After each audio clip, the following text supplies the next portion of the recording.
Two young people push through the forest together, and the girl clutches a bundled baby to her chest like it's the only thing that matters. They sink into their seats and the young man snaps, "So you're really going to leave the child, right?" The girl lets out a heavy sigh, like she's asking herself how many times she has to repeat the same thing. That kid's been cursed, and no matter what, they can't walk away from it. The girl shoots back that her black hair and black eyes are just coincidence. Then the young man blurts that the black color is the evidence that he's cursed. They stare at the kid, peacefully knocked out, and the moment they think about raising him, the future of their village starts to feel like a wild gamble. The young man blurts out an apology for yelling, then admits his love for the child is real, messy and hard as it is, because with a village like theirs, nobody knows what fate will hit next. The girl yanks the child into her arms, gripping tight, because the young man is dead right. This is the king's order, and it brooks no debate. She clutches the boy close and whispers that she's incredibly sorry. A magical misty forest swallows the air in thick fog. Magic hangs everywhere in the haze, and with monsters lurking in every shadow and visibility barely holding on, this place is downright terrifying. Only a handful of people dare to set foot here. Everyone else stays away, because the only ones who risk it are illegal traders and adventurers hunting monsters for their loot. The young tuner leans in and admits they've finally hit a wall nobody's ever crossed, then asks the killer question, will they push past it? Karma whipped around to his companions, still sane, still alive, and demanded, "So, how much magic and supplies do we have left?" Sane snaps back that he's got only about 60% of his magic left, and he still has a couple of healing potions. Tizza says he's sitting on 70%, and if they pool everything together, they'll stretch it to roughly 3 weeks. Carmen nods and pushes, "Let's keep searching." He tells everyone to stay on full alert, because nobody here really understands what this place is hiding. The second they spot something sketchy, they report it to him right away, and then out of the darkness, a faint glow suddenly blooms. They spot a tiny monster right away, but it doesn't feel dangerous at all, and standing beside it is a heart-shaped fruit. Adventurers who crawl out of this forest always clutch this fruit, because the young man heard it somehow makes up 20% of the country's whole budget. The monster snarls and lunges at them, and they shout to Tumora, "Cover our backs now." Tumor nods in agreement, while Tissus plots to tear it down. She hurls wine magic at it, sharp as a wind cutter, then the monster lets out ugly, grinding sounds.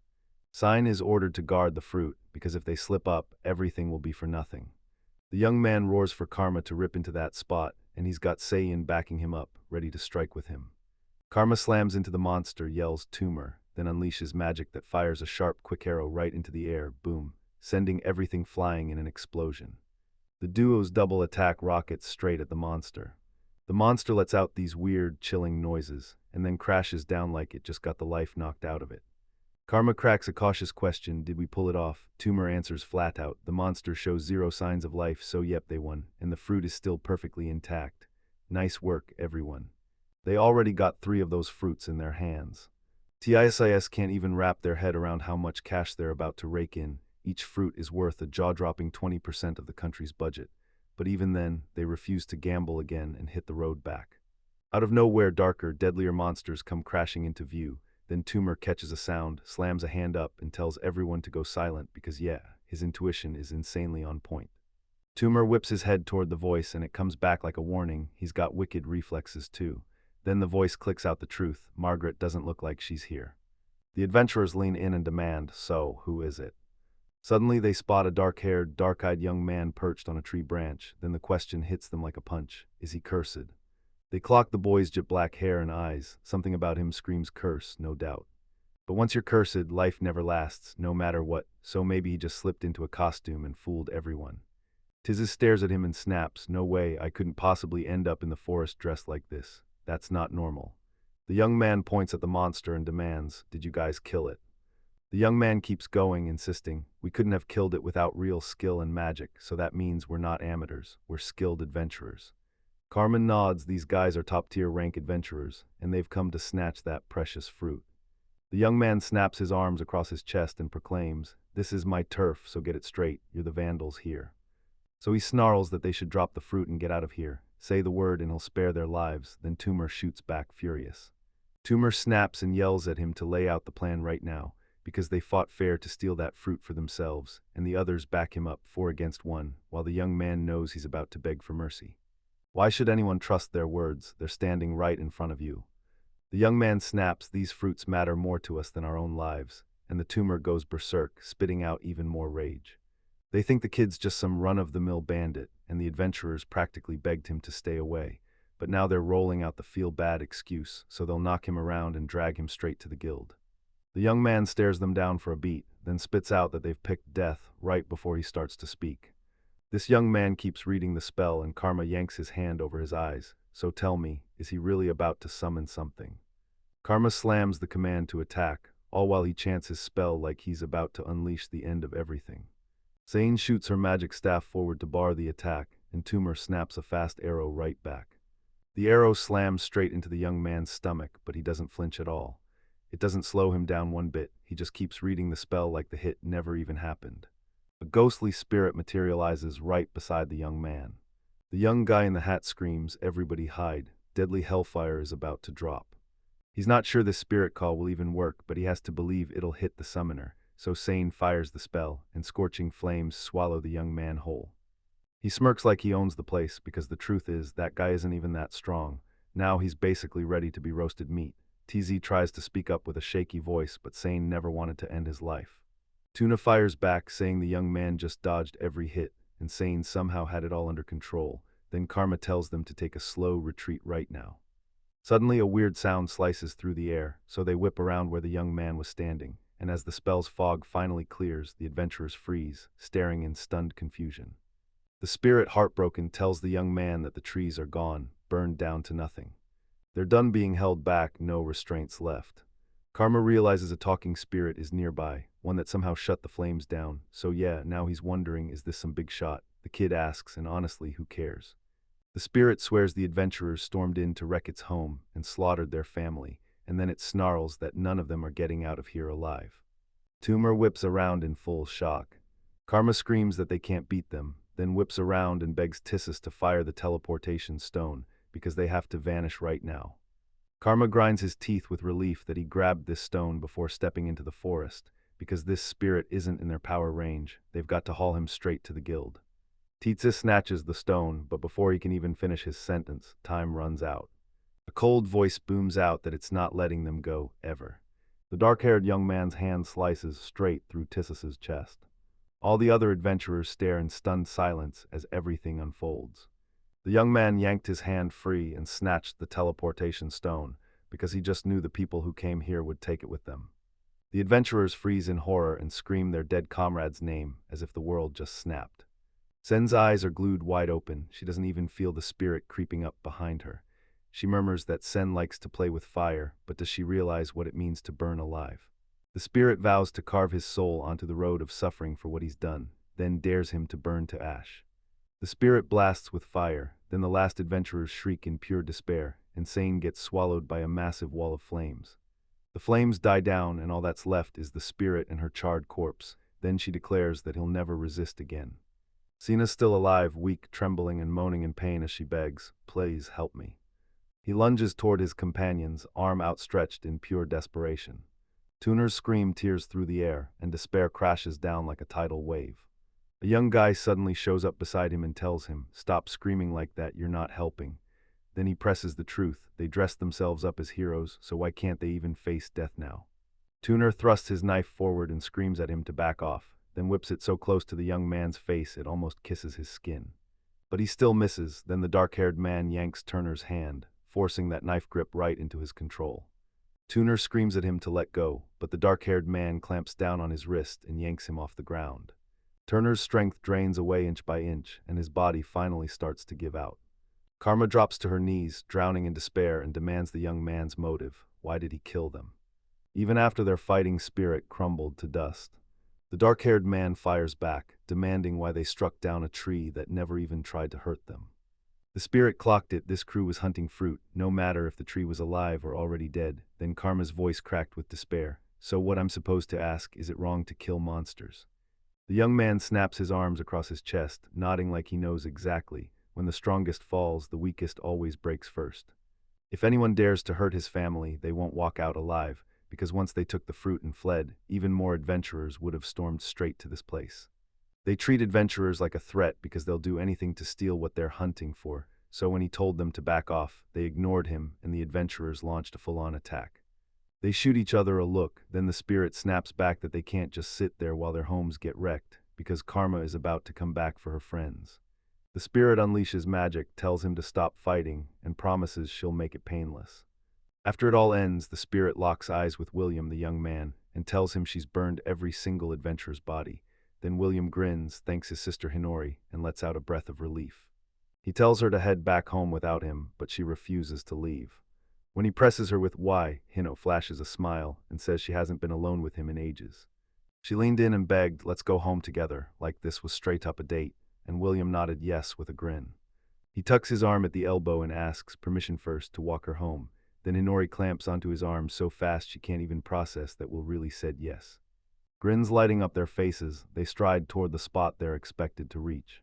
A tiny palace stands in silence, and a blonde girl sleeps in one of its rooms, until a voice suddenly calls her name, ripping her awake. Sadie is her name, and when the girl with the dark hair shows up, she blurts out an apology for barging in and stealing her rest.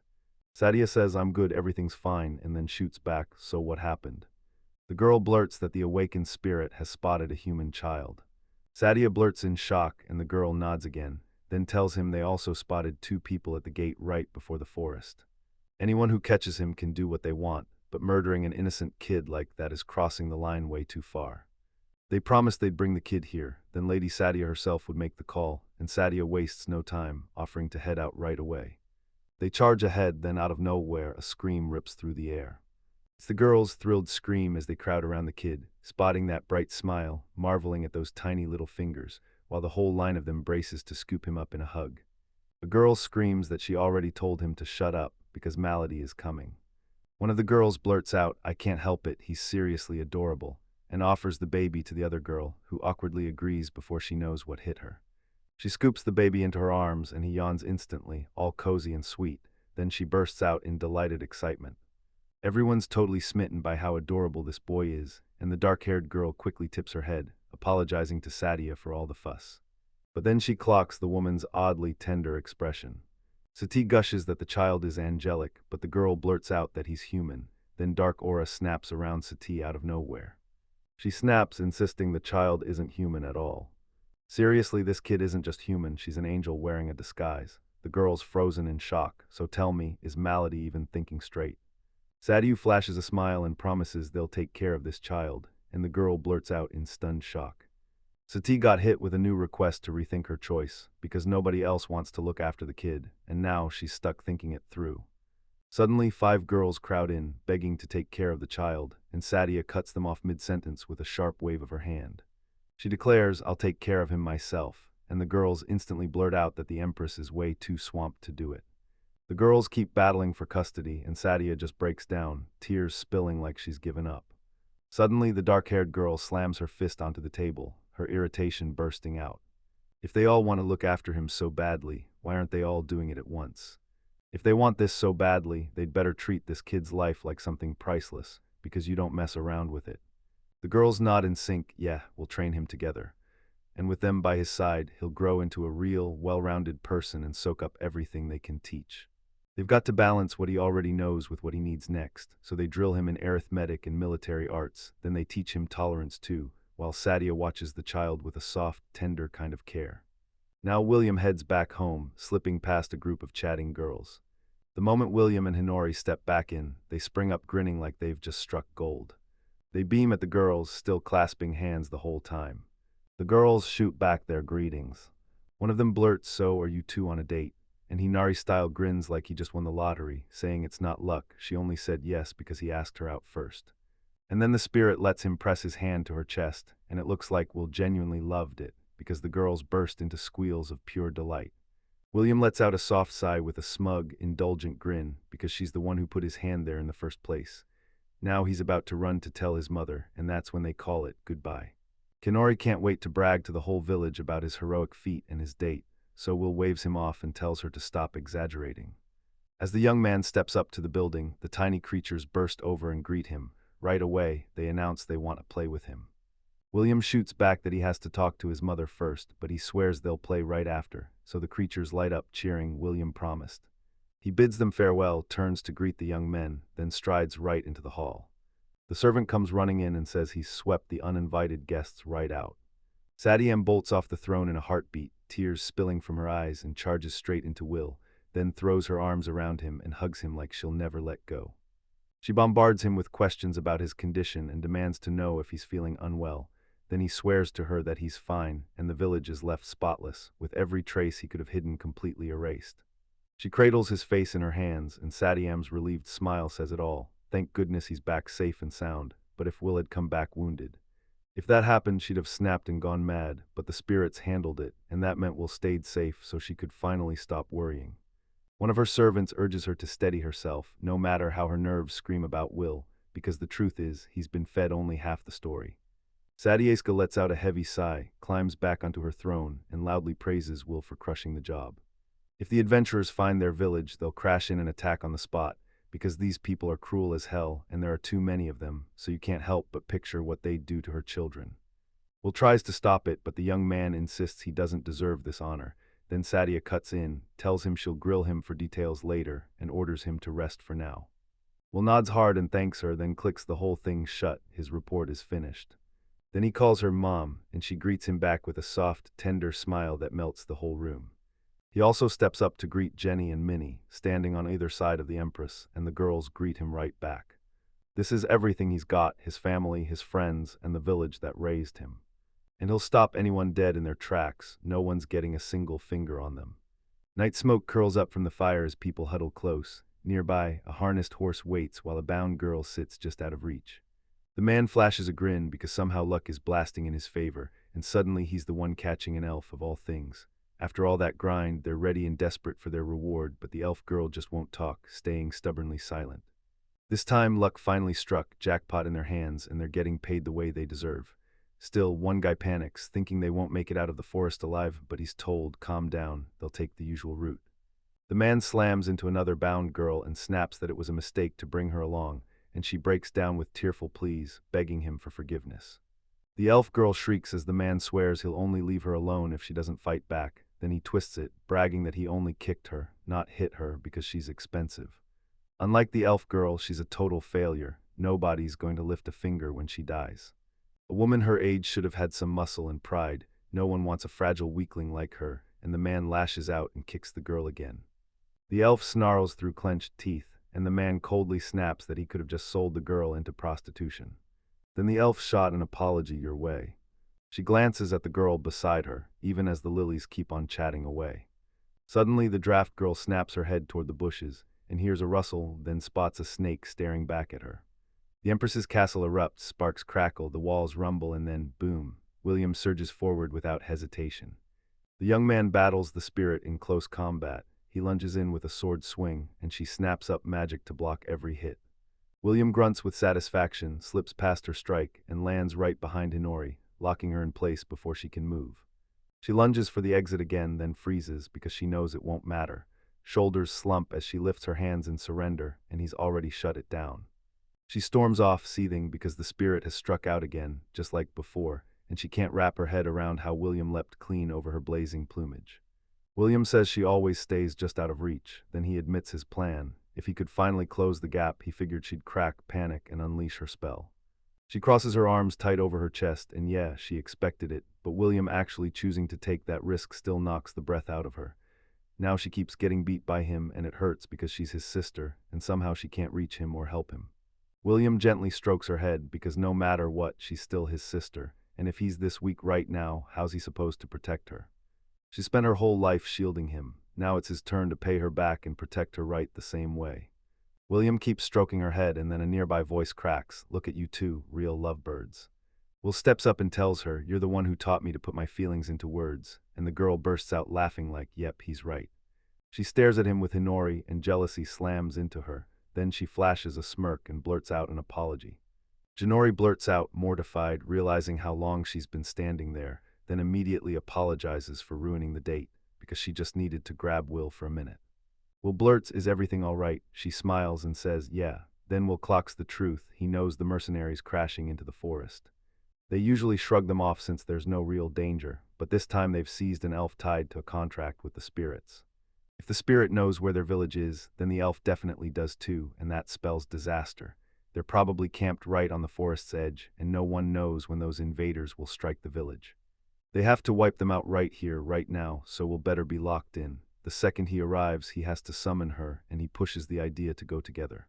She says it's crystal clear, if he never calls for her, he'll never feel a single ounce of his warmth again. Hinori nods along because their power depends on one thing, how much love he's poured into them. Will finally gets it, but the moment they say they'll go together, the girls gasp in shock like, wait, that means a double date. Jinori clamps her arms across her chest and she freezes. She hadn't even considered that. Maybe it's not so bad, she thinks, but the real itch is way more intense. She wants her body stuffed with his magic. The blonde just stares in awe because Will cooked up this idea in a blink, like a full genius on the spot, and it's seriously mind-blowing. He warned them to knock it off. He'd go out there and catch what they were up to. Then he'd call her back later so her sister could finally rest. He whips around to Hanori and tells her, run this to our mother and report back. Kinori tells the blonde to watch over Will, and she nods hard, promising no one's getting close to hurt him. Will bursts into motion. Slowly the sun claws up over the horizon as a wagon packed with people rumbles down the road. Up in the tree, the young man spots the cart below, and his eyes lock on the chaos. 12 mercenaries, 2 hostages in chains, and who looks like the whole crew's leader. He spots a man he's sure is the group's leader. There are tons of them, and if even one slips out, we're in trouble fast. If Will strikes here, folks living near that forest will smell something's off. Even with the elf's contract, that spirit still can't unleash its magic, and trapped like this, it only recognizes the village, so the smartest move is to drag them deeper into the forest. After all, they're mercenaries through and through. There's zero doubt they're doing this for cold, hard money, and if he fails, he'll have to slaughter them all. Will gets why it's for his village, but the thought of killing people makes his stomach twist. Then the mercenaries spot someone coming their way. They yelled from the wagon, ordering everyone to get ready for battle. Then the prisoners snapped rigid with fear. The young man calmly lifts his hands and blurts, relax, there's no need for this. With a weird, nervous grin, he insists, I'm not your enemy, and the stranger's jaw drops as he realizes he's a rejected child. The mercenaries huddle together and swear, no rejected child stays in his forest. This isn't some monster, he's just a kid who dyed his hair to spook everyone. And deep down, they're not trying to save him, they're only trying to scare him. They snap their weapons toward the young man, not caring who he is, so if he wants anything, he'd better talk fast. The boys spotted them vanishing through that foggy forest, so tell me, do you really think he saw them and still thinks they'll just let him walk away? The mercenaries snap that they're not letting him slip away that easily. Then the young man grins, because he's got a killer proposal tied straight to their line of work. Even when it drains every coin from his pocket, the mercenaries still burst into laughter, and when the proposal hits, the man just smirks like he's already won. The man barks orders for mercenaries to swarm the boy, and if he so much as moves, boom, they're cleared to kill him. So this guy just listens, because if Will says something dumb, his life ends right there, and if he hates the boy's proposal, then that's it too. The boy gives a quick nod, like he's locking in his answer. He rips open his bag, and inside, shimmering jewels glitter from every corner like pure treasure magic. The mercenaries freeze in shock, mouths hanging wide open. Will decides he's done with this, he's gonna break off and check his back. The man stops dead in his tracks, barks for them to keep their eyes on the boy, then turns to Exiled and orders him to find out what's inside the bag. The old man shoots back that there's nothing sketchy going on here, just jewelry and gold. The man's jaw drops because if their elf is worth the same, he can't help but demand what kind of offer the boy has. The leader barks for everyone to drop their spears and fall in. He thanks him, blurts out his name, and then introduces himself, an adventurer who summons power. And he leans in and asks, what's your name? Reads the name, this guy's a ruthless slave trader, and right beside him stand mercenaries, hired and paid to keep him protected. Then the young man grins, steps up, and asks if he can call him Mr. Reed. With a grin spreading wide, he leans in and asks if Mr. Reed wants to get into spirits. The man blurts in shock, you're back again, and Will keeps going, confessing he can't stop thinking about the perfume the summoner uses. This time, Will trekked into the forest because he finally cracked some intel. High-ranking spirits are said to live here.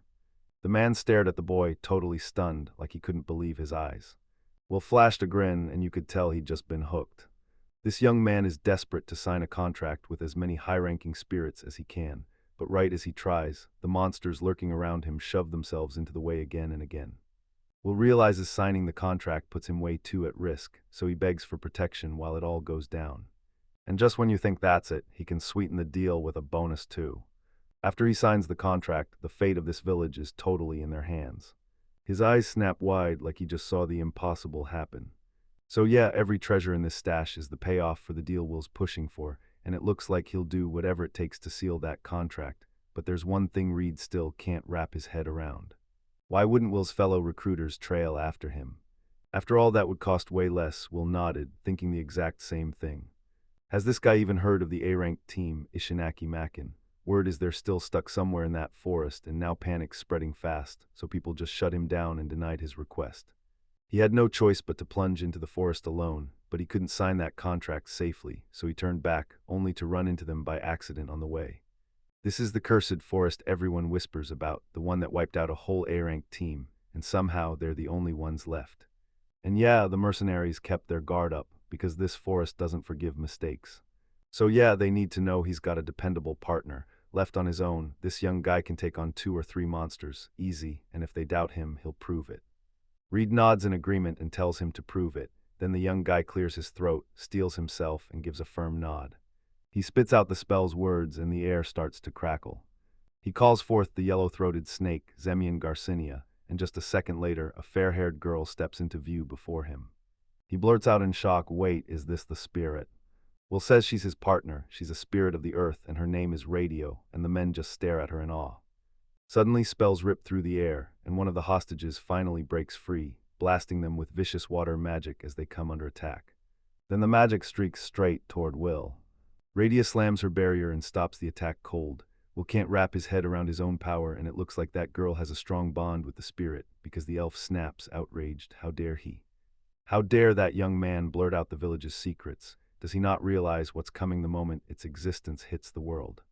Will let out a heavy sigh, because if she'd kept her cool, this would have gone down smooth and easy.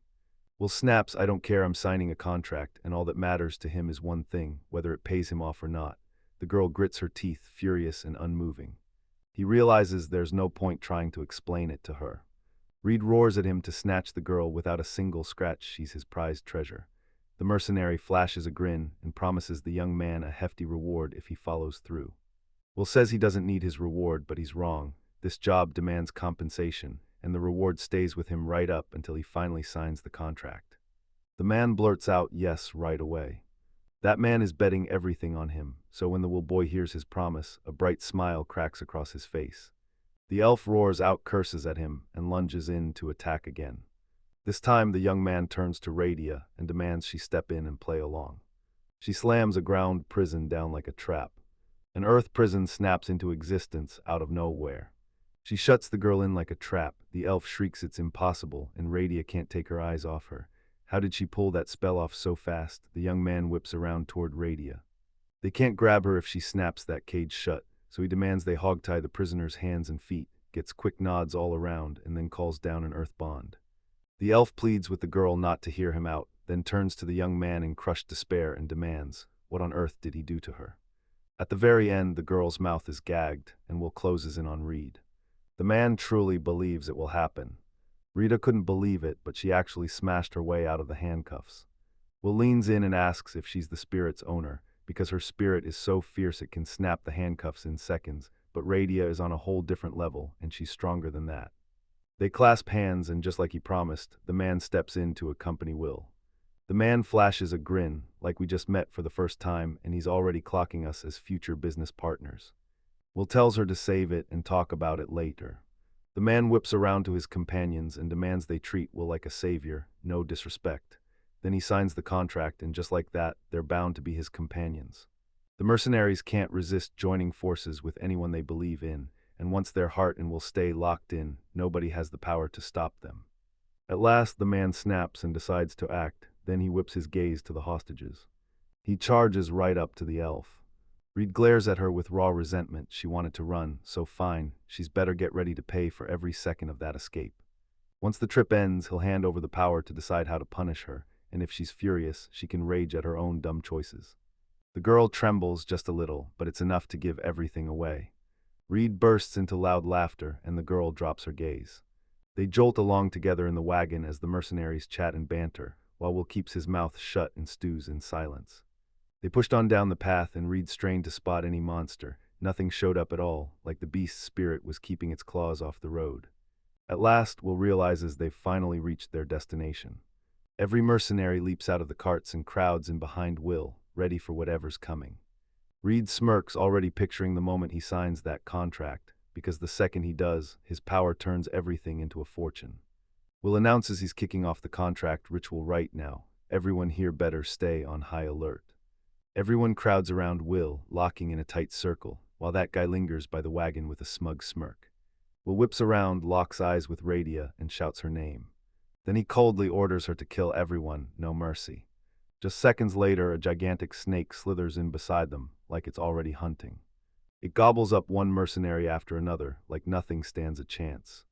Radia tells the snake it can finally doze off after it's finished, and the snake immediately curls into a tight little ball, while Reed just stares in stunned disbelief. Reed's still frozen in shock, he can't even process what just happened, and now he's staring at the real question, what did Will do? The young man twists the torque knob, and Reeves' mind instantly snaps back to his cruel order, kill them all. No way did Will start plotting to take them out from the very beginning. Reed trembles like crazy the moment he locks eyes with the gaze staring straight at him. The young man keeps staring him down, unblinking, and then after a beat the man crumples to the ground, dead. Will's left staring, genuinely shocked. Will jolts in surprise and blurts, "Wait, you're really dead." Radia slides up beside him and snaps back, "No, looks like he was terrified of you."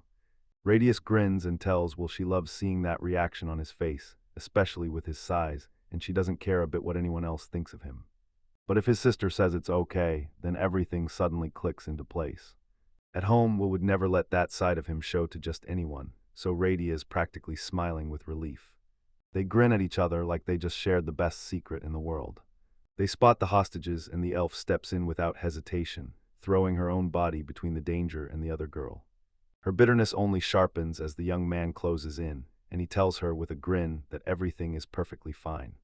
He blurts out that he's sorry for tricking her, then begs her to please not do anything reckless, because Will's about to untie her right now, and the girl just freezes in shock. After a while, Radia finally breaks free. The elf grabs the girl beside her without hesitation, then lets out a heart-sinking truth: those scumbags have been insulting her.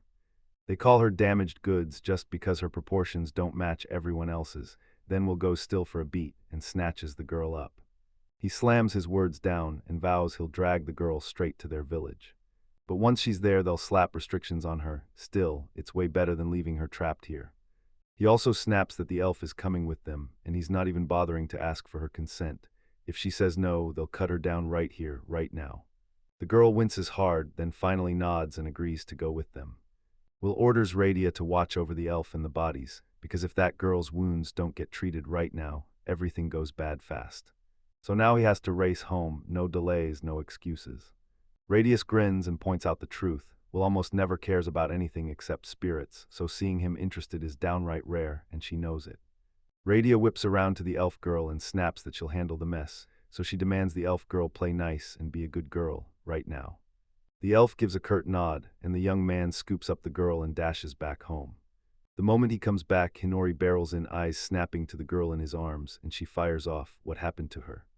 He promises he'll explain later, then tells her to go straight to Milady and say he handled the uninvited guests, because they just saved the elf in the draft, and now his sister comes back here with the elf.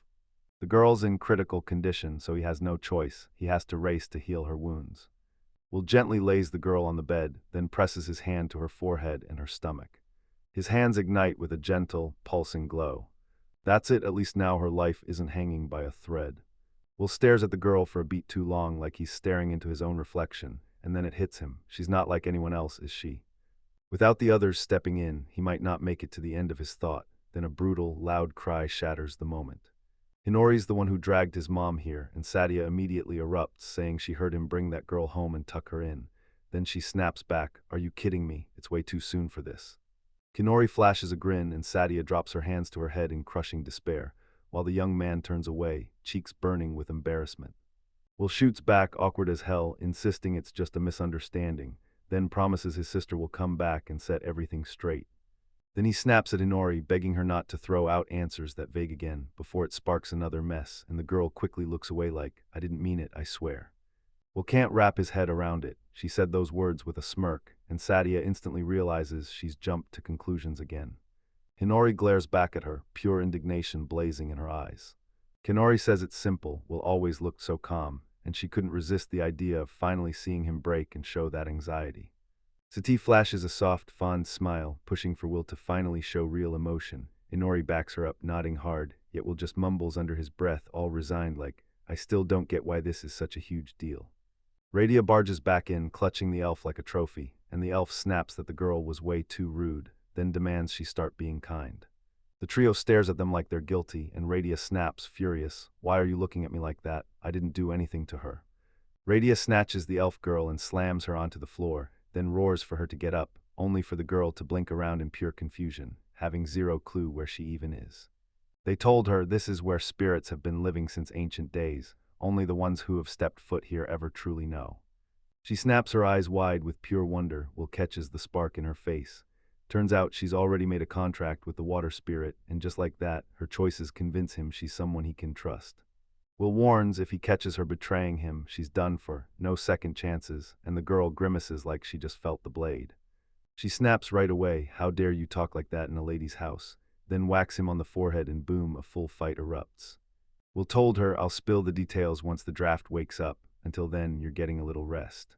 And once he's done prepping, he'll call his mother, while the girl gives a quick, steady nod. Radia snatches the elf and yanks her out of there, while the young man whips his gaze toward the sleeping girl, because he's got to shut his eyes too. The draft girl cracks her eyes open a sliver, totally lost about where she is, then a voice bursts in and tells her she's finally awake. Will asks how she's doing, then bam, she jolts up and crashes into his arms, and he quickly tells her to breathe, swearing everything's okay. Will tells her the guys are gone, and she looks up at him, hope blazing in her eyes. She whips her head around and fires off, do you know the elf girl who was with me? Will tells her she's resting somewhere else, and he promises that later, once he explains everything, she'll finally get to meet him. For now he orders her to strip, and the girl's eyes snap wide with pure shock. She fumbles through a shaky mumble, demanding to know what he really means. She begs him to stop before he hurts her, and he shoots back, telling her she has nothing to worry about. If she's this nervous, just shut her eyes and focus on anything else. This won't last long, and she knows it. The girl covers her eyes, mortified. He showers her with praise and tells her it's time to step outside. Then she freezes, thinking outside. What's he planning out there? She blurts it out, voice trembling, covering herself shyly as she follows him. They plunge into the forest and spot a tiny lake tucked right in the middle of nowhere. Will shrugs off his jacket, then swings his grip under the girl's armpits. She snaps her eyes shut, praying he won't get anywhere near Mel. The young man grabs the girl and hurls her into the lake. She shoots upward, panicking as she wildly flails and begs for help, and Will snaps at her to stay still, because if she keeps twisting around, he can't wash her without making it harder. She jerks back in pure fear, and Will just calmly asks, why would she ever want him to do anything with her, let alone have kids, when he's only just met her and she's still a kid herself? Will snap that if she carries a child before her own body finishes growing, both that baby and her health will be in danger, so she needs to remember it. The girl blushes and asks why he stripped like that, then Will shrugs and calls her weird. But do you really have to rip off your clothes just to go for a swim? Because when it comes to the girl whines, that question hits like a punch. Gently she lathers and rinses her hair, like pure calm soaking into every strand.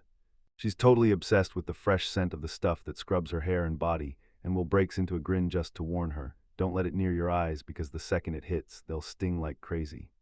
Then he leans in and tells her to hold her breath for a second. Wham, he dumps a whole bucket of water over her, and just like that, her hair comes out cleaner and smoother. He tells her to turn around so he can wash every inch of her body.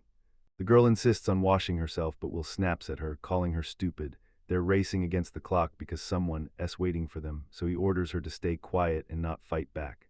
At the end, the young man lunges at her with soap, then helps her scrub clean.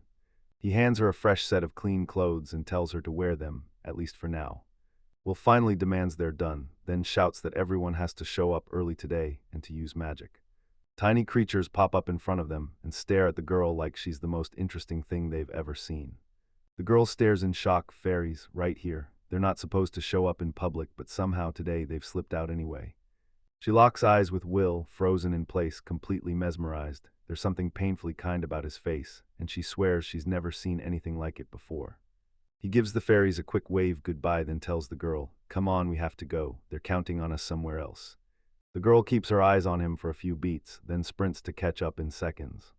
They slip into the room, and the young man blurts out an apology for making her wait. Right away, the girl spots the elf. With a joyful grin, the elf barrels toward her. Then the girl slams into her and knocks her clean off her feet. Radia snatches Drafa by the wrist and begs her to slow down as her rage flares. Then Inori steps in and heads straight for the elf. Will spots that they're both okay, steps in and introduces himself, then drops his name and the name of his mom, the Queen of Spirits. He insists he wants to talk to them, but first he grills them for their story, and the elf can't stop staring, baffled that humans even could be children of the Queen of Spirits.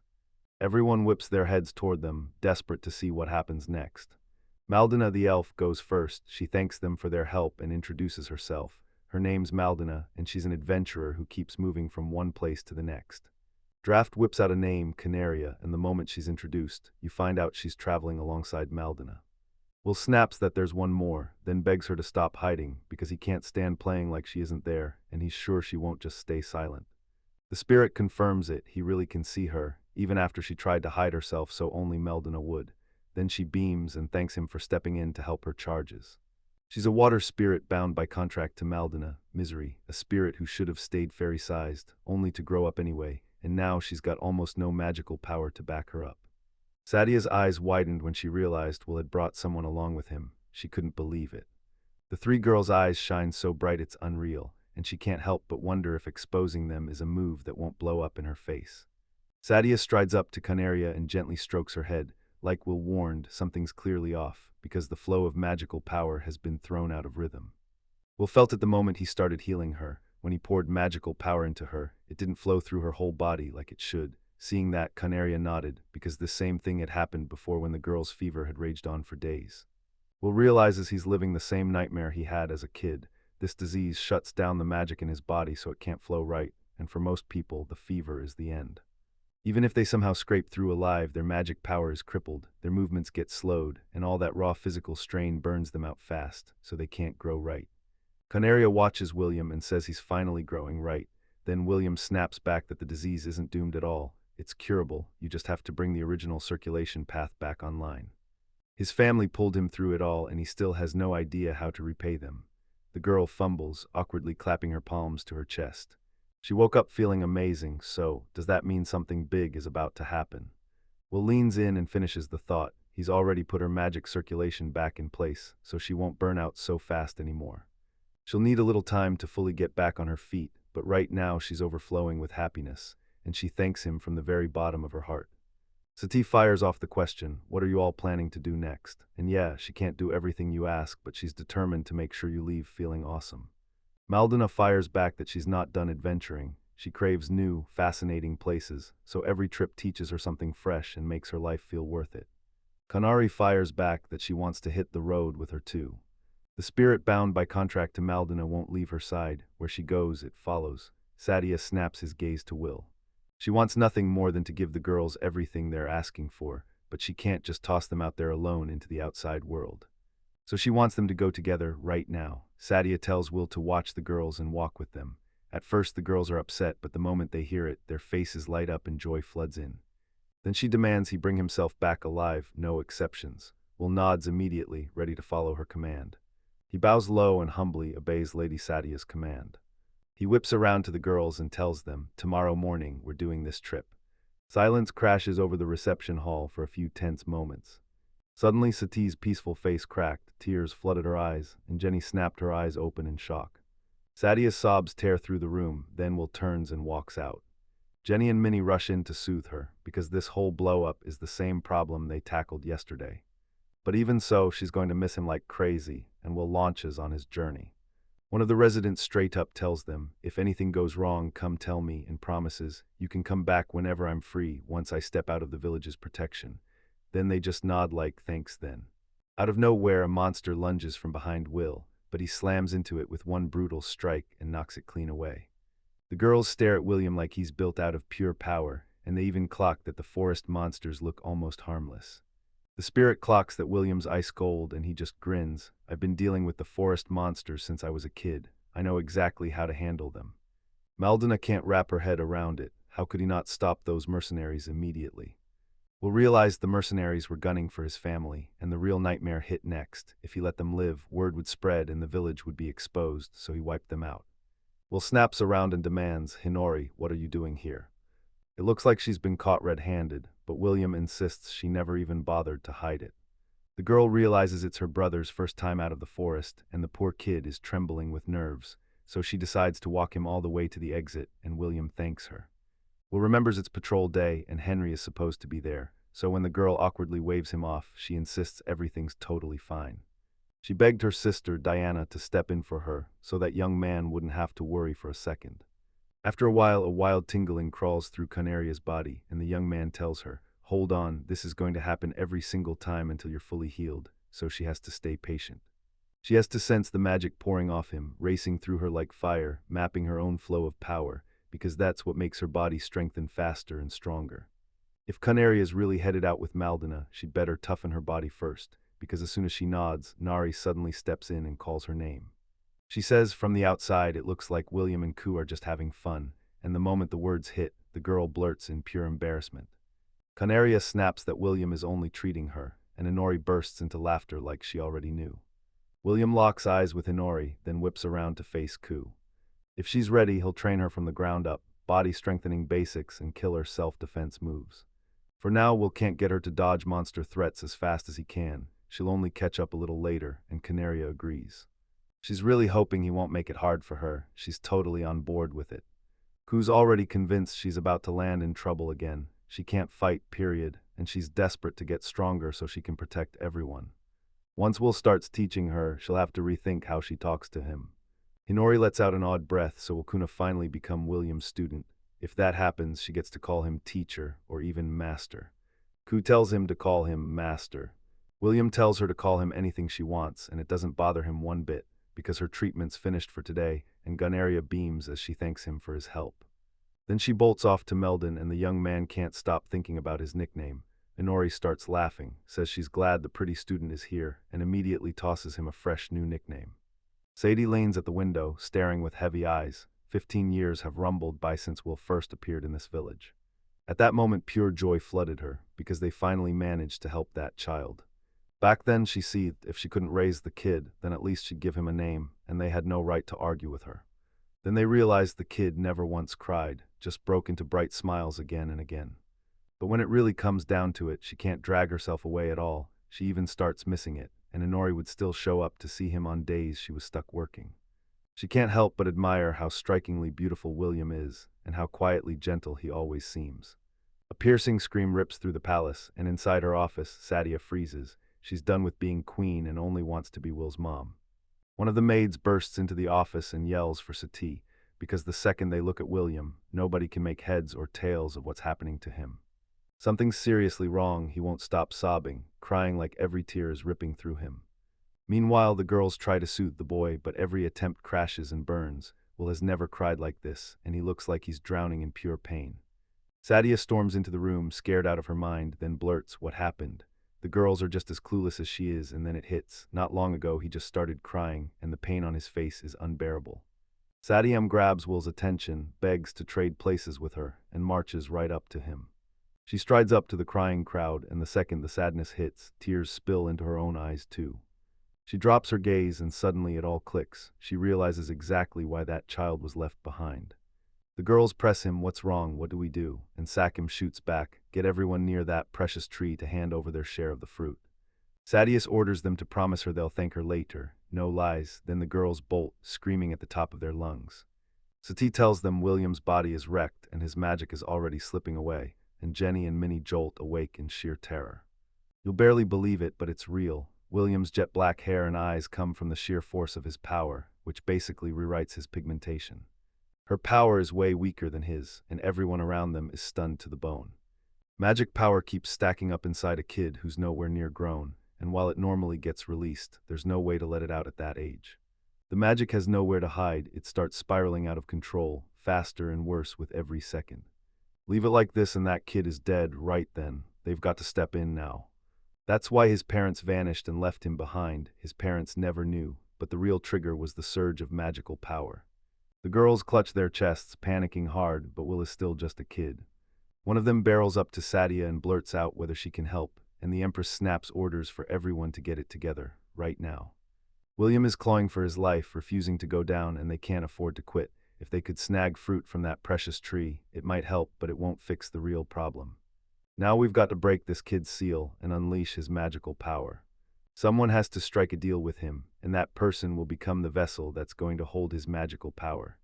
If Sadia signs this contract, once the magic finally slips its chains, nobody at all, will be able to stop it, so it has to be one of them. Hinori surges forward. She refuses to let him die, so she's ready to make a contract with him. Sadhu whirled toward Jenny and Minnie and warned them. Once the magic starts slipping loose, she can't fix anything if trouble hits, so they have to get everyone out right now.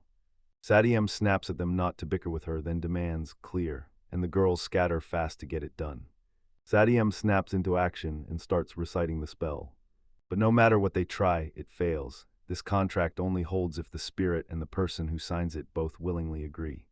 They keep going again and again until Hinori finally gives in. No matter how many tries it takes, they refuse to quit, but every attempt crashes and burns. They realize the world is shifting way faster than it should. He can't afford a single minute. He and Sadia have to get out of the village now, but Sadia is not sure if this desperate plan will actually work. The girl fires off the spell again, right on cue. Kinori vows to protect him, to stand by his side, and to be there like brother and sister, no matter what. Sadia blurts out in panic, begging her to stop, but Hinori won't shut up. She keeps talking. That agreement they just sealed and the promise they're about to swear, they don't mean the same thing, because when Hinori strikes a deal with William, she knows exactly what it unlocks. He'll get the power to command her. Hinori is risking everything, life, death, and all her fate, handed over to William, and that's exactly what it means. The moment the power slams into her, she grimaces, recoils, and clamps both hands over her eyes. When Hinori screams, Sadia snaps, begging her to back out of the deal because her body can't survive it, yet Hinori fights back, insisting she's totally fine. She tells him not to worry, promises she'll take care of him like a sister, and just as Nari breaks down in tears, Sadia watches in stunned silence. After a little while, Hinori's body starts to transform, boom, and Sadia snaps her eyes wide open in shock. Hinori can't push herself into a higher-level spirit because she just doesn't have the magical power to do it. She's never seen anything like this in her life. She can't wrap her head around Hinori turning into a spirit animal, and when the girl spins around, she blurts out, "Okay, what happens to me now?" William is finally safe now, so yeah, he should be feeling real relief. Sadhu nods. William's totally fine, and then out of nowhere, Hinori crumples to the ground, drained to the last drop. Kinori threw everything she had into it, and somehow she managed to save William's life. Satya softly brushes Hinori's head, and right beside her, calm William shuffles in to nuzzle her. 2 months have passed since that demonic sword crashed into the forest, so why is he still sitting at the table, staring at the emptiness, wondering if it's gone for good? Should he keep gearing up for it, or back out right now? Meanwhile, the trio strides down the street, and Naldina tells them Fallen is a rare city where racism is flat-out illegal, one of the few countries where the law shuts it down hard.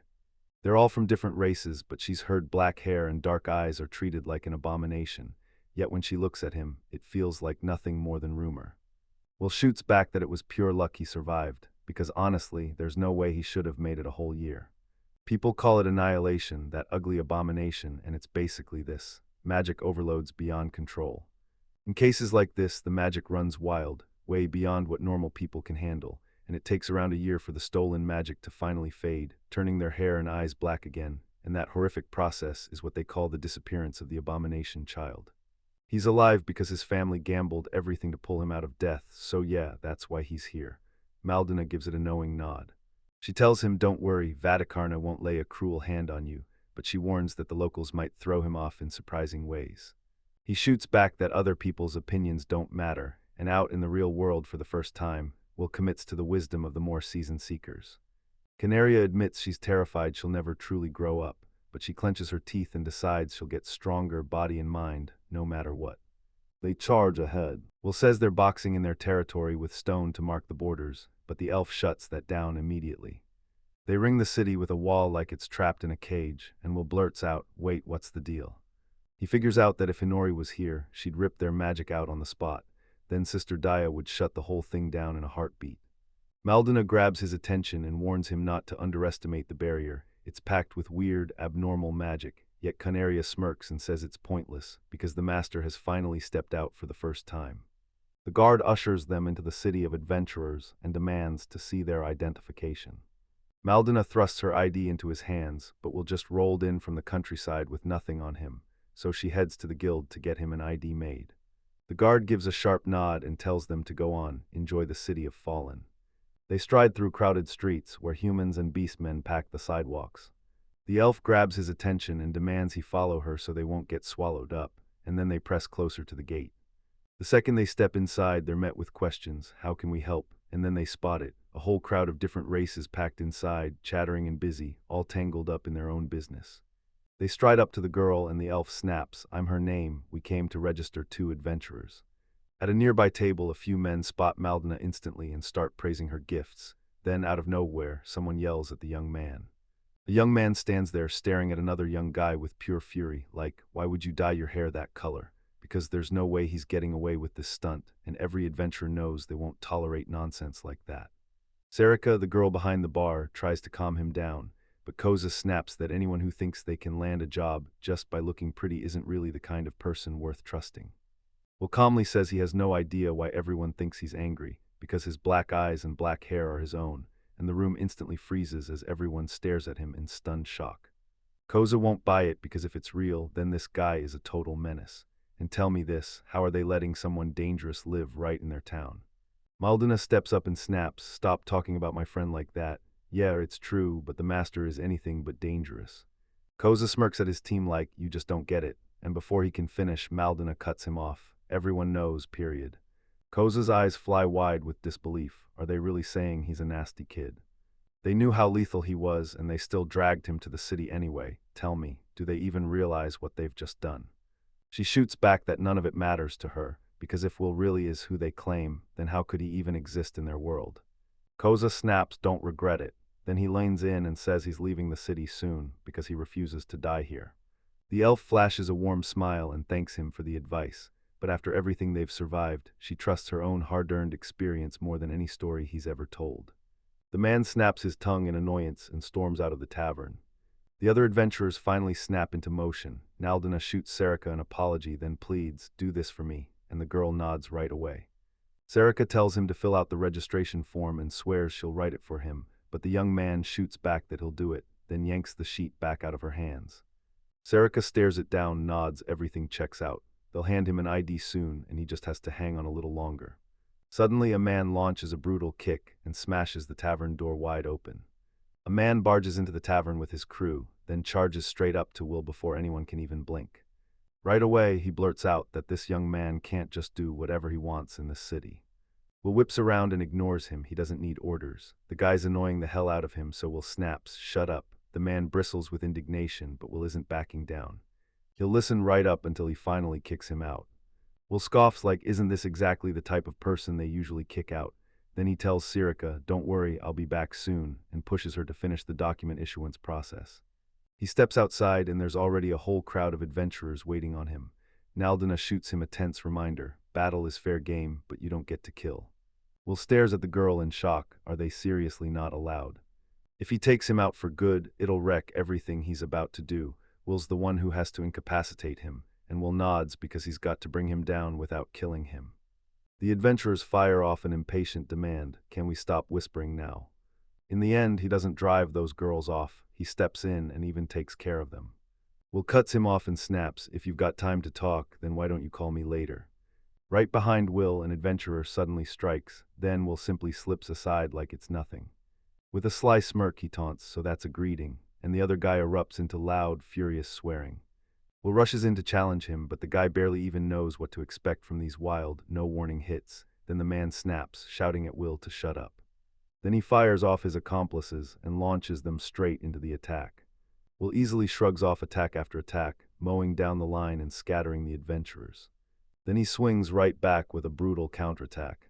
He lunges at a lone adventurer from the shadows, straight from behind, before the guy even has a heartbeat to react. Then the young man sprawls on top of the furious guy, pinning him with his hands locked behind his back. Without wasting a second, the man blurts out a desperate apology right away. Will snaps that he's no forgiving kind, and he'll never let his opponents walk away unhurt. He dares him to a fight, then vows to smash him using only his left hand. The man shrieks in agony, clutching the spot like it's burning him alive. He's regretting the moment he threw hands with Will. He should have swallowed his pride and surrendered. Will whips his head toward the other adventurers and demands they thank Koji, because it's his plan that's been messing with their lives.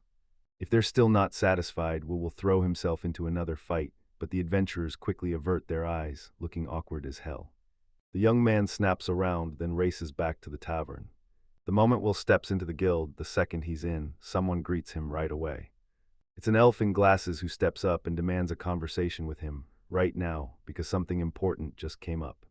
Will blurted out, "Who are you?" and the man snapped, "I'm Shazar, the head of the Adventurers Guild." He ran the whole operation and needed answers fast because something was going on, and he was counting on Will to help him crack it. Will blurts out that one of his own subordinates sprang the attack on him, then he snapped back and fought to survive. Shazar smirks, yeah, he's not about to blame him for any of it. He just wants to corner him and ask, how does someone who started life as such a tragic kid grow up to be this kind of decent person? No matter how deep Shazar dug into every book, he still couldn't find a single kid who lived past a year. He turns to William and demands his story. Shazar can't give him special treatment, but he swears his guild mates won't come down on him or bother him at all. The elf keeps staring at Will with hungry anticipation, then the boy snaps his hands over his eyes.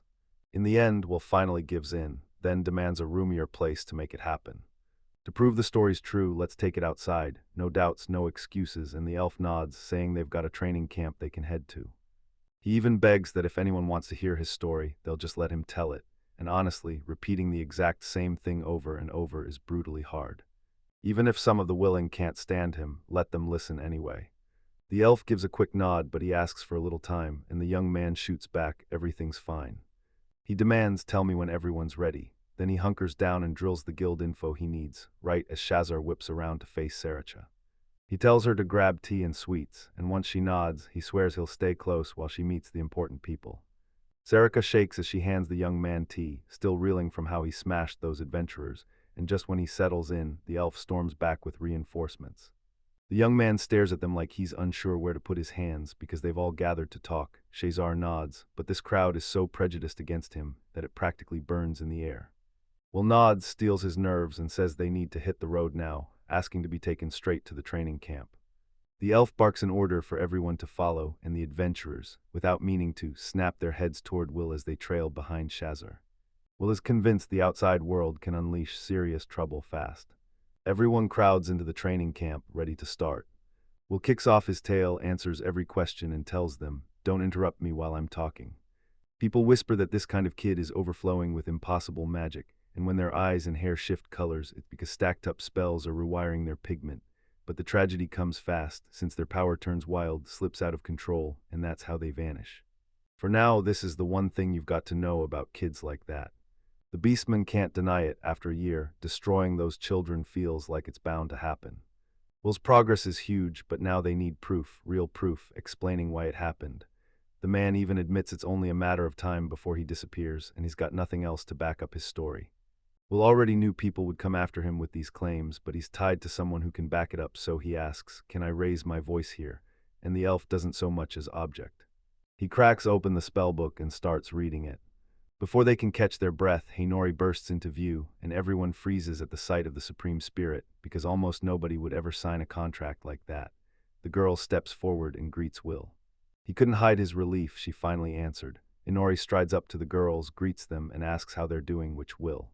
Maldina and Canaria step up too, greeting the girl and spilling how they team up with Will. Shazar jolts in shock and blurts out, "Wait, are you summoning magic?" Shazar starts guessing who the girl could be, but before he can finish, the young man is about to slam his logic into place. Hinori isn't just some high-level spirit, she's the absolute peak, the top spiritual being on the whole map, and everyone around him can't stop staring in pure awe.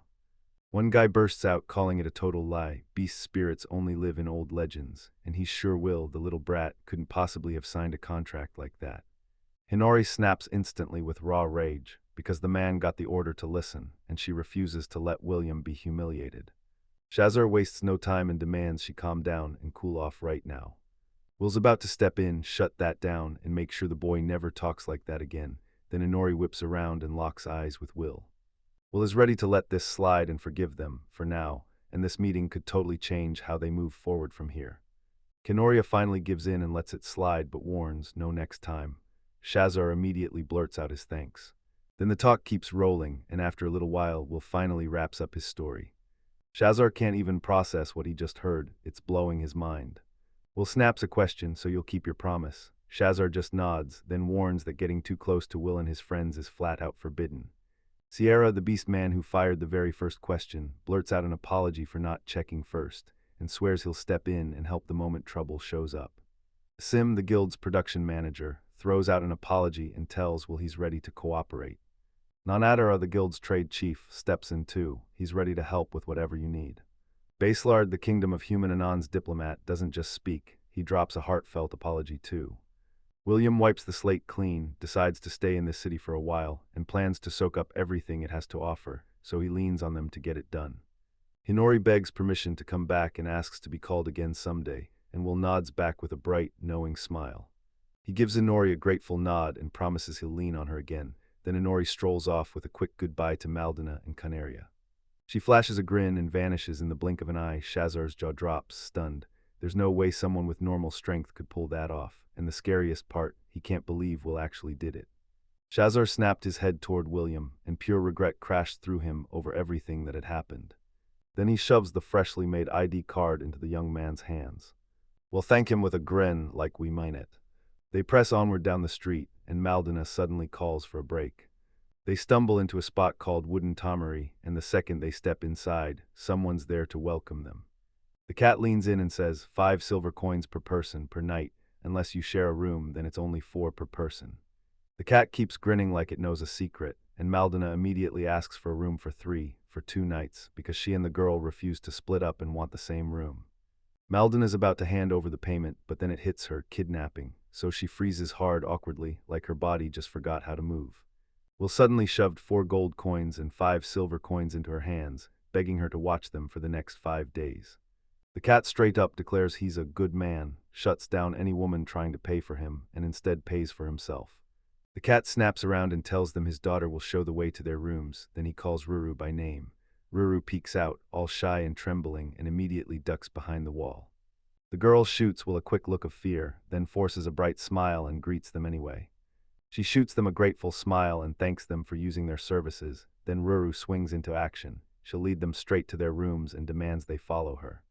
Maldina fumbles through an awkward thank you to Will, then freezes, because she's totally forgotten her wallet got snatched, and before either of them can catch their breath, they head into their rooms. Maldina and Canaria are chatting in their room when, boom, Will pounds on their door out of nowhere. The elf leans in and demands to know what happened, what part he's missing, and exactly how he's supposed to use it. Will replies, no, now that the place is sorted, I'm starting lessons with Canaria tomorrow. He can't stop himself, he demands to know exactly how much experience and knowledge she's got. The elf ushers him in, and Will wastes no time saying he's going to train Canaria in martial arts and physical conditioning, while Canaria's smile blooms with pure gratitude.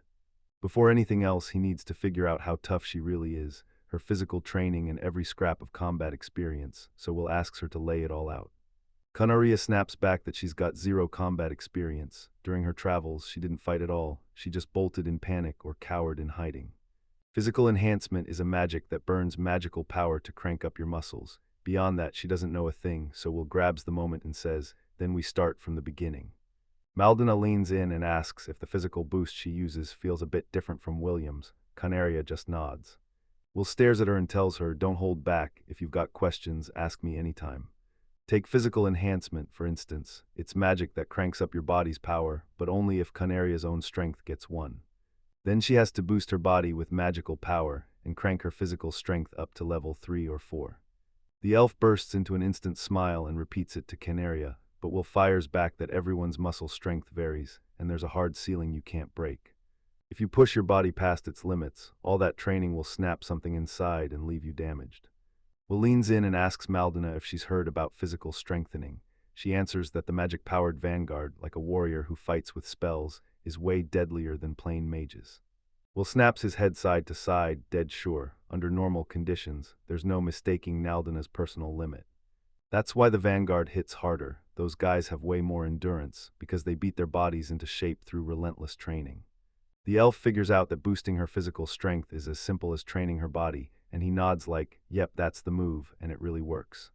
Will whips his head toward Canaria and asks, so if you cram more than a vessel can hold, one that's bound to shatter, and they still insist on using it, how are you supposed to do it? Canaria nervously suggests they should fill it slowly, piece by careful piece. Maldina lunges to answer, but Will slams the brakes on her.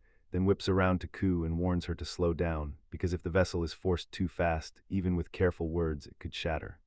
What do you do to use a vessel like that safely? And just like that, Canaria bursts in with the answer. She says you've got to push it harder, because this way, it's way safer. Well, nods once perfect, that's the right answer. Now hit harder, crank up the power.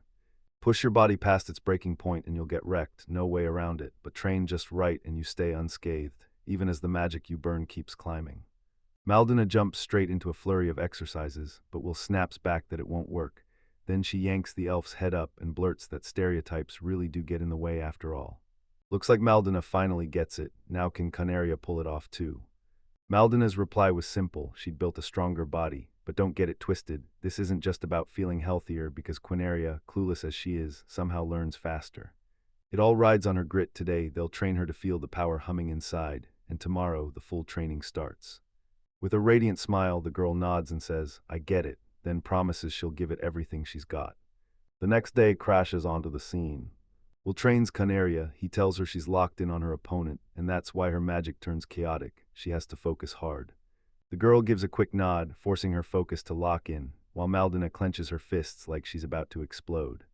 After a while, Canaria finally crumpled to the ground, utterly wiped out. Will begs her to remember to circulate her magical power, even while she's stuck and can't move, and tells her that if she mentally floods every corner of her body, her recovery will blast ahead. Will presses his palm to her forehead, and Canaria snaps back, I get it.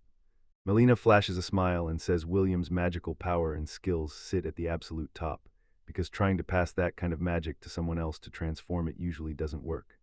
Will says he's been teaching his magical gifts to spirits since he was a kid, and that passing magic along isn't hard as long as you know the exact amount. Then Maldina blurts out that this is definitely not normal. A water spirit suddenly rises up and demands a piece of his power. Will immediately refuses. The spirit presses her, demanding to know if she can truly take Maldina's magical power after all that. Will's convinced swapping magical power types won't change a thing, but he has no clue how risky that idea really is. You can actually pass magical power back and forth between a spirit and its executor.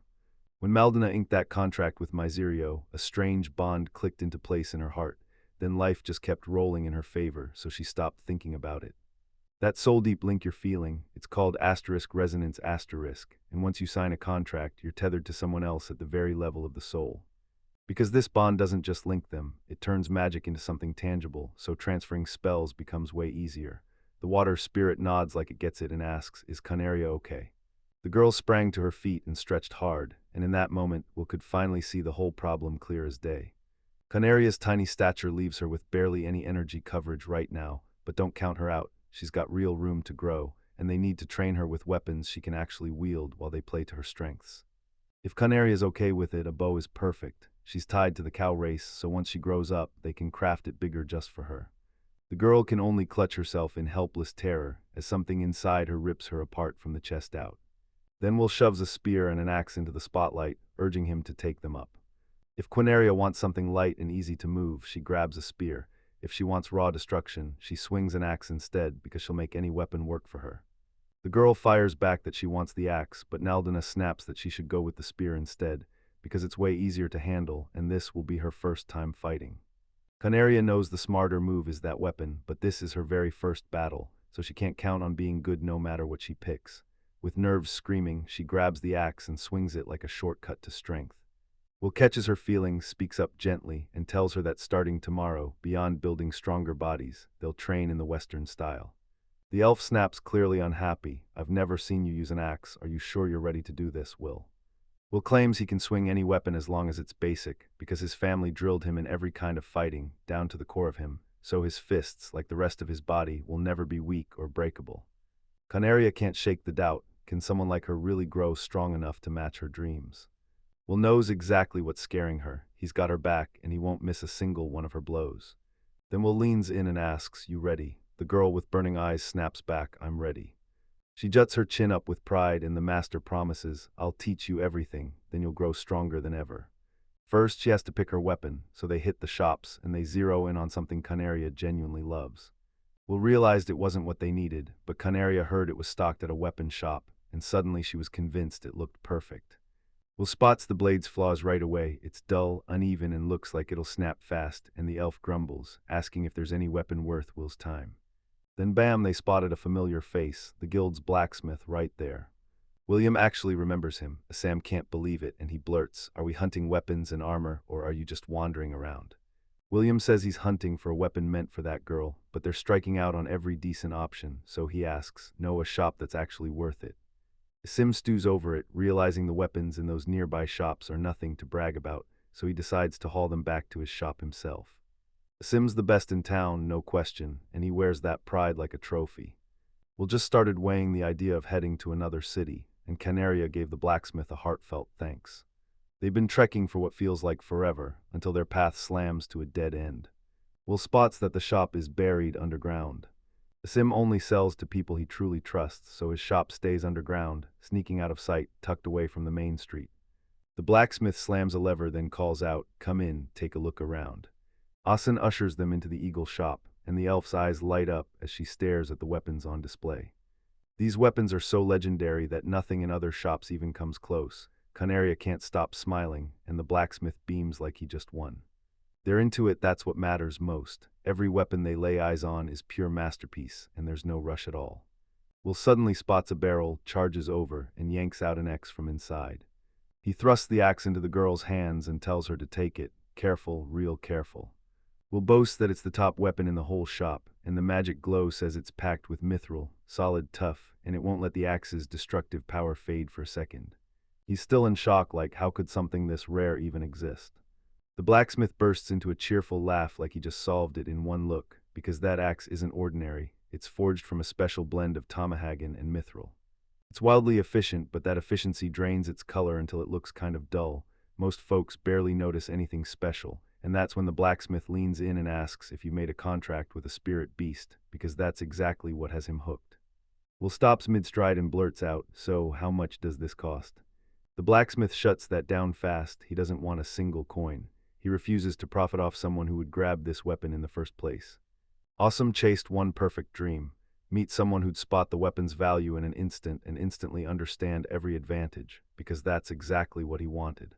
Fire spirit power doesn't come for free, it's forged by hard work. William has a contract with one of the most brutal spirits out there, and somehow they still keep their manners, which means the young man only has to grab the axe and let things ignite. They'll love it, sure, but it's kinda weird that it's free. S tries to calm him down, telling him he doesn't need any money. Then, out of nowhere, the young man flashes a tiny stone at the blacksmith, and the blacksmith just locks up, stunned beyond belief. It's a magic stone, one crackling with pure fire power. The kid flings the precious gem at the blacksmith, and the blacksmith snaps back, furious that he's tossing treasures around like they're nothing. Will asks if he can finally take over, and then, yeah, that stone is his now, so he can do whatever he wants with it. Sim shoots him a grateful look and promises, "Don't worry, I'll handle it," because that means everything to him. The blacksmith offers to pick out the perfect weapon for the elf girl on him as a gift, and she blurts out in pure, instant excitement. Will apologizes for her, but the blacksmith waves it off and tells him, "Don't sweat it. He's already gotten more than they ever managed." The blacksmith leans in and asks if Will wants a weapon, but Will grins and says he'll fight with his fists instead. But if that's what he wants, Will leans in and asks to be served next time they roll back around, and the blacksmith grins, telling them to come again. William is always welcome here. Awesome lanes in as Canaria strains to lift that brutal, heavy axe. William is running a seminar for brand new adventurers. Tomorrow's the real adventure, but today we're drilling special techniques with Canaria. The girl nods, flashes him a smile, and says thanks. Then he leans in and tells her to come closer. She forces a mental note. At first, the axe feels too heavy for her to lift. Now she's finally ready to swing it. Canaria's power is exploding, and today he's about to train her in martial arts. Comprehensive training hammers your body into stronger shape and makes that vital circulation surge all through you. And just like that, their lesson slams shut. She exhales, like the whole moment finally lets go. Will pitches a plan to unleash the last of her magical power and get her body back. Canaria throws herself into the attempt. The elf watches as the Kuna grows mightier with every single day. At first, Will thought she'd quit in minutes, but now he's blown away by how stubbornly she keeps going. With a grin, Mel says it's wild how anything can still surprise Will, and since she didn't see this coming either, she insists they'll both give it everything and level up together. For the last few days, he's been drilling them nonstop, but the moment real battles hit, training days are about to end for good. Canaria is getting stronger every day, and it's lighting a fire under everyone, because the age of adventurers is almost here, and Canaria can't wait. Canaria refuses to be a burden to the master or Mel, so she digs in her heels and gives it everything she's got. In his room, the young man drops onto his bed and sinks into meditation, and for now everything's going smooth. No weird moves, no red flags, and he's sure he can trust them. They shoot back in their minds, tell us if anything goes wrong, and for now everything's calm, though those intruders have already slipped into the forest, only not very deep yet, and nothing has happened that could spark trouble so far. Turns out the big shot's words hit hard out in the real world, so he's going to become an adventurer, the forest, just their territory, and with that plan, they'll cut down how many attackers come crashing in. Hinori shoots back that she's ready to help, and the blonde girl fires back that he still needs to carve out time just for himself. Suddenly another sharp, offended voice snaps in, then he shoots back, I didn't want to leave her, so don't worry, she's not going anywhere. She demands, call me next time, and then, only then, she'll forgive him. The girls burst out, screaming it's not fair, and Will caves in to every last one of their demands. A brutal knock jars him out of his thoughts, and he blurts an apology, promising he'll reach out to them later. Canaria barges in, yanking attention with a frantic shout, I'm in trouble.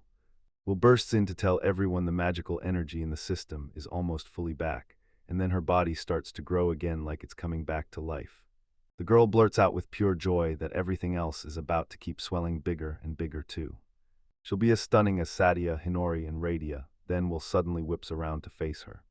He tells her to grab a layer before she chills after that hot bath. She suddenly clocks what she's wearing, freezes, and drops to the floor, cheeks burning with embarrassment. Mel bursts into the room to warn Will about Kuna's arrival, then freezes because she spots Kuna already there. The elf shoots the girl a sharp look. Yeah, she's relieved the guy was right for the job, but if it had been anyone else, she would have hated how it turned out. Canaria flushes with embarrassment and blurts out, I wanted to tell you, when you healed me, I started growing again. Whenever that girl gets excited, she totally zones out and misses everything happening around her. Things can spiral fast, but Mel won't let it get out of hand. Will doubts Canaria can handle whatever comes, but the girl just smiles and says, I'll be fine. She brought them together, so now it's dinner time. When dawn finally cracks open, they stride toward the Bolstern board. They pick a study mission for plants and fruits, then they tackle a stray cat and take a dog for a walk, and right after that they choose the plant quest. So did Will finally say something to the guildmaster. The elf can't stop gushing. These revolutionary methods are about to change everything, and even teaching the properties of medicinal herbs can get sharper. Will nods and admits he helped too, offering his own advice. They finally reach the guild, and the moment they step in, they're greeted like family, because today is Will and Canaria's very first day on the job, and Sarika clocks in for her own work day too. They toss the girl 3 requests, and Sarika shoots her a grin, wishing her a day that goes perfectly. They thank her, then bam, the girl interrupts and demands they stop right there. She asks, did you report the 2 finished requests? But they look totally lost, and Sarika's words confuse them just as the girl reaches into her scarf and pulls out something. Right then 2 missions were already done. He smashed the catapult and snagged a haul of Luan herbs and Kuzakita fruits. She writes down 3 and there's 1 request left, so the guys shoot a helpless look at each other like, oh no, this is the last one. This is their final mission and they have to smash through it right now, no delays. They charged up to the towering gate, and a sentry stood there to block their way. Will yanks the paper out and holds it up. This is exactly what they asked for. The guard studies it for a moment, then grins in a way that feels downright strange. He told them to hang on for a second, and Mel instantly saw it, his face twisted into something totally new. She even felt fear crawl up her spine because that smile was the worst she'd ever seen. Mel can't stop wondering what he's up to, and Canaria's worried too. Then she steps in and reassures them. Forget what those guards think about the stranger. If they keep staring, their heads will pound. Now the guards are telling them to come with them. The guard keeps that weird grin locked on his face as he guides them straight to the spot. He drags them to this massive cage, and a terrifying growl rattles the bars like it wants out. Then the guard smirks and says the owner adores his huge wolf pet more than anything. He tells them to have a blast, just don't lay a hand on him. Will has no weapon, so he charges in anyway. Then Maldina blurts out, furious and outraged. The young man remembers that the request basically said, go on, play with the pet. The guard blurts out that the note in the column says it's okay, as long as it eases the animal's stress, so the young man snaps, then open the door. The guard clenches his teeth, acting like confidence is the coolest thing alive, then warns him to stay sharp or he'll get eaten, and the guy unlocks the door. Will steps inside and freezes. There's this massive white beast in the room, brimming with raw, burning rage, and then Will calmly tells it, "Don't worry. Everything's gonna be alright with this beast." The wolf snarls in panic and darts at Will, then bam, it suddenly ends up right on top of him. The animal lands on its paws and just freezes, pure shock on its face. Will leans in and tells it, "Don't freak out, or that tension in your body will spike even higher." The wolf lunges at him again, but the young man twists aside with razor-sharp timing. The guard's jaw drops. How can this be real? Isn't that kid supposed to be E-rank? Mel shoots back, cool as ever. If that were true, he never would have beaten those wolves. Then Kuna shrugs and says, "Sure, it's not serious work, but the master's moves still teach you something." Will keeps the wolf hooked for hours on end. He breaks it down, we left them in a tiny space, and then warns that animals have to be trained or else they start piling on weight. The animals are blown away by Will's sharp focus, and the girls stare at him like he's something sacred. Meanwhile, the guards clench their teeth, furious with envy. Will grins and reaches out to the animal, stroking it as he asks, "Doesn't this feel better?" Then bam, a voice cuts in, yelling that this is impossible, that Silbert can't possibly get attached to other people, and right in the doorway, a silhouette suddenly appears. A young girl in a wheelchair stares up at it, then blurts, "What does this even mean?" The guard fumbles through an awkward answer. Yeah, they're adventurers, the guild sent them, and he escorted the guy straight to Silbert's place so Silbert could deal with him.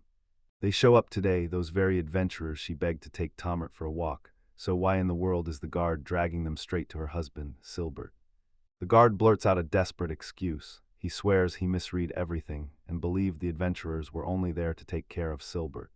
Will snaps and calls it all a lie. Then he shows them the request came straight from Mrs. Sonata, and suddenly they haul him to this very place. When they told the guard about the animals, he snapped back that they were the owner's pets. Honestly, he couldn't stand Will's black eyes and black hair, so they hauled him here on purpose.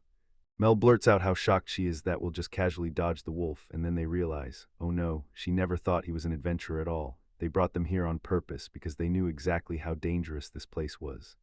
They warned their master to stay sharp, or something would snap him up and eat him before he even had a chance. The lady blurts out that the guard's fired, and he bet her grab his things and get out right now. The guard pleads for her forgiveness, but she shuts him down, no exceptions, not a crack. He can't wrap his head around why she's shielding that boy, but she just snaps back that he knows nothing about him. If he'd stop and think, he'd finally get it.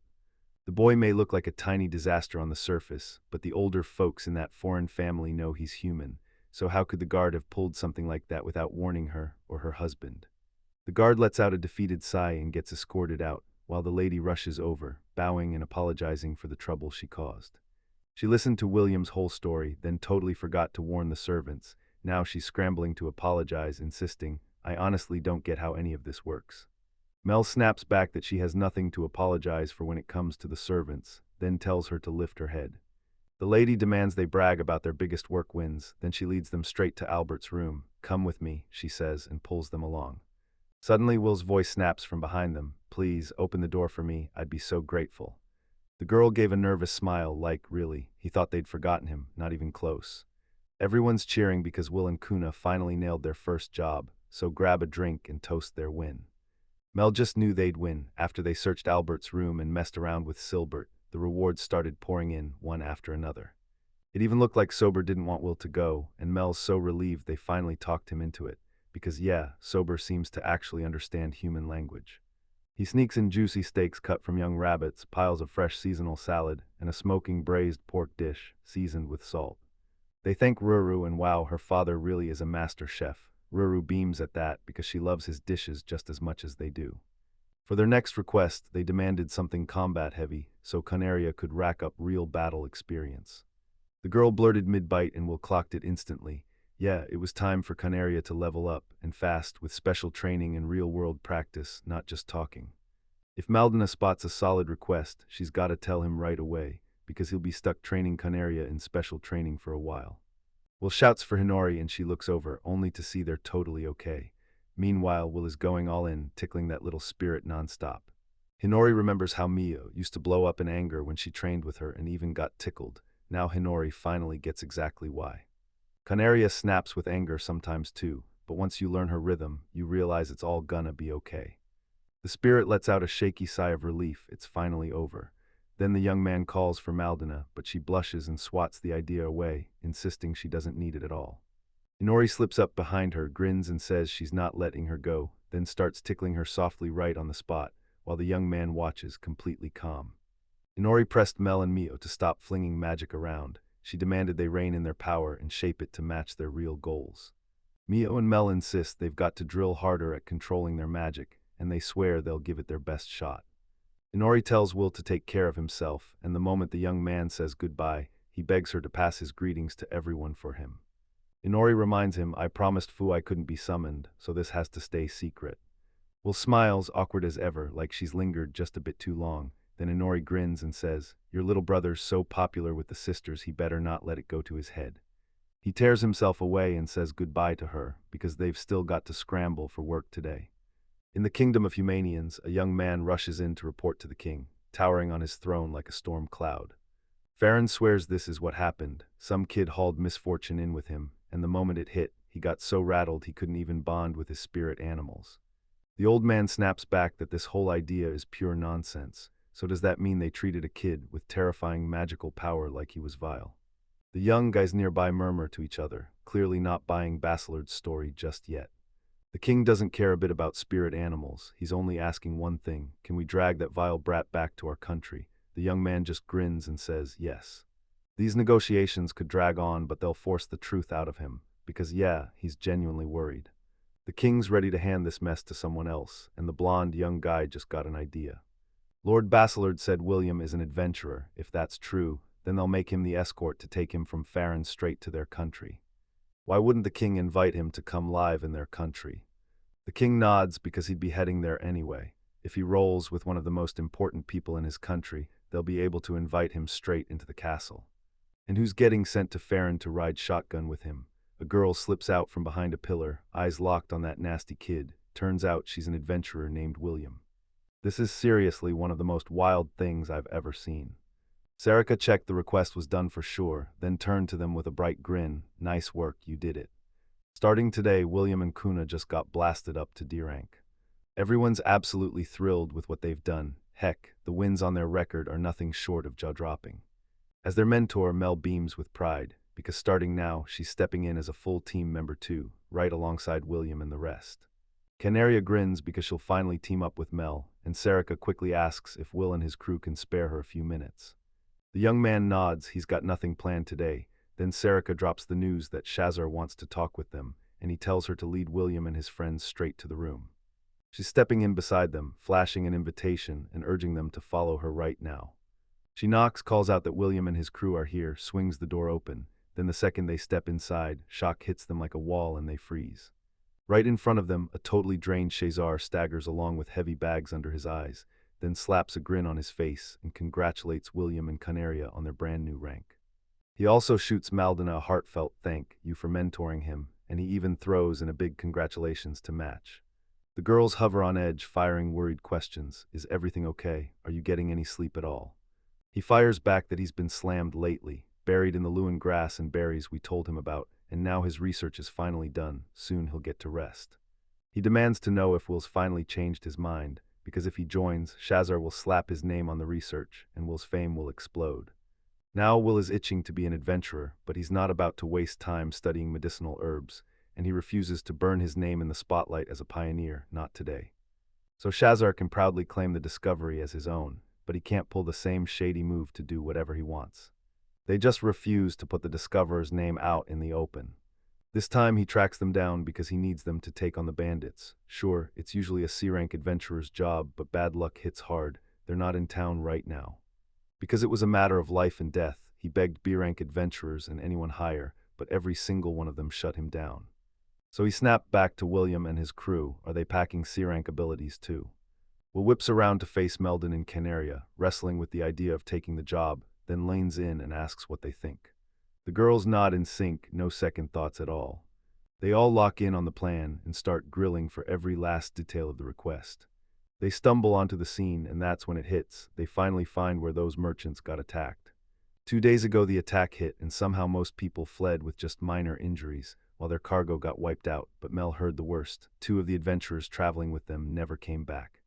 Will says the people behind that attack are probably hiding nearby, so we're scrambling to hunt them down. Mel can't wrap her head around how they'll even find this place, and Will can't track them through the mountains, so they've got to grab more info fast. He leans in and tells her not to fret, then promises he'll call in someone who can actually help them. Will shot his hand up, chanted a spell, and a blazing white wolf burst into the world. After some time, a little girl suddenly appears before them, like the Will has managed to summon her. She rockets upward in an instant, wraps her arms around Will's neck, and clings on like she's finally home. She can smell him and feel every heartbeat after all this time. Will grins. It's been ages since they last saw each other. She keeps sniffing him, so he tells her to stop, laughing it off. After his long trip, he's reeking of sweat, but she absolutely loves it. The young man can't refuse, so he swallows his fear and introduces the girls to Fumi, the wolf spirit who commands the wind. Everyone knows she's his younger sister, and she's hoping they'll finally get along. Fumi already heard all about them from her older sisters. But nothing, not even a sister, could ever replace Fumi, because her love for her little brother burns too bright, and when she finally meets them, pure happiness lights up her face. Mel lights up with joy, thrilled to finally meet her, and Canaria greets her with a big smile, while the water spirit rises to greet them too. Fu says she can only see two and doesn't seem sure about them, but once her brother puts his trust in them, Fu's going to follow suit too.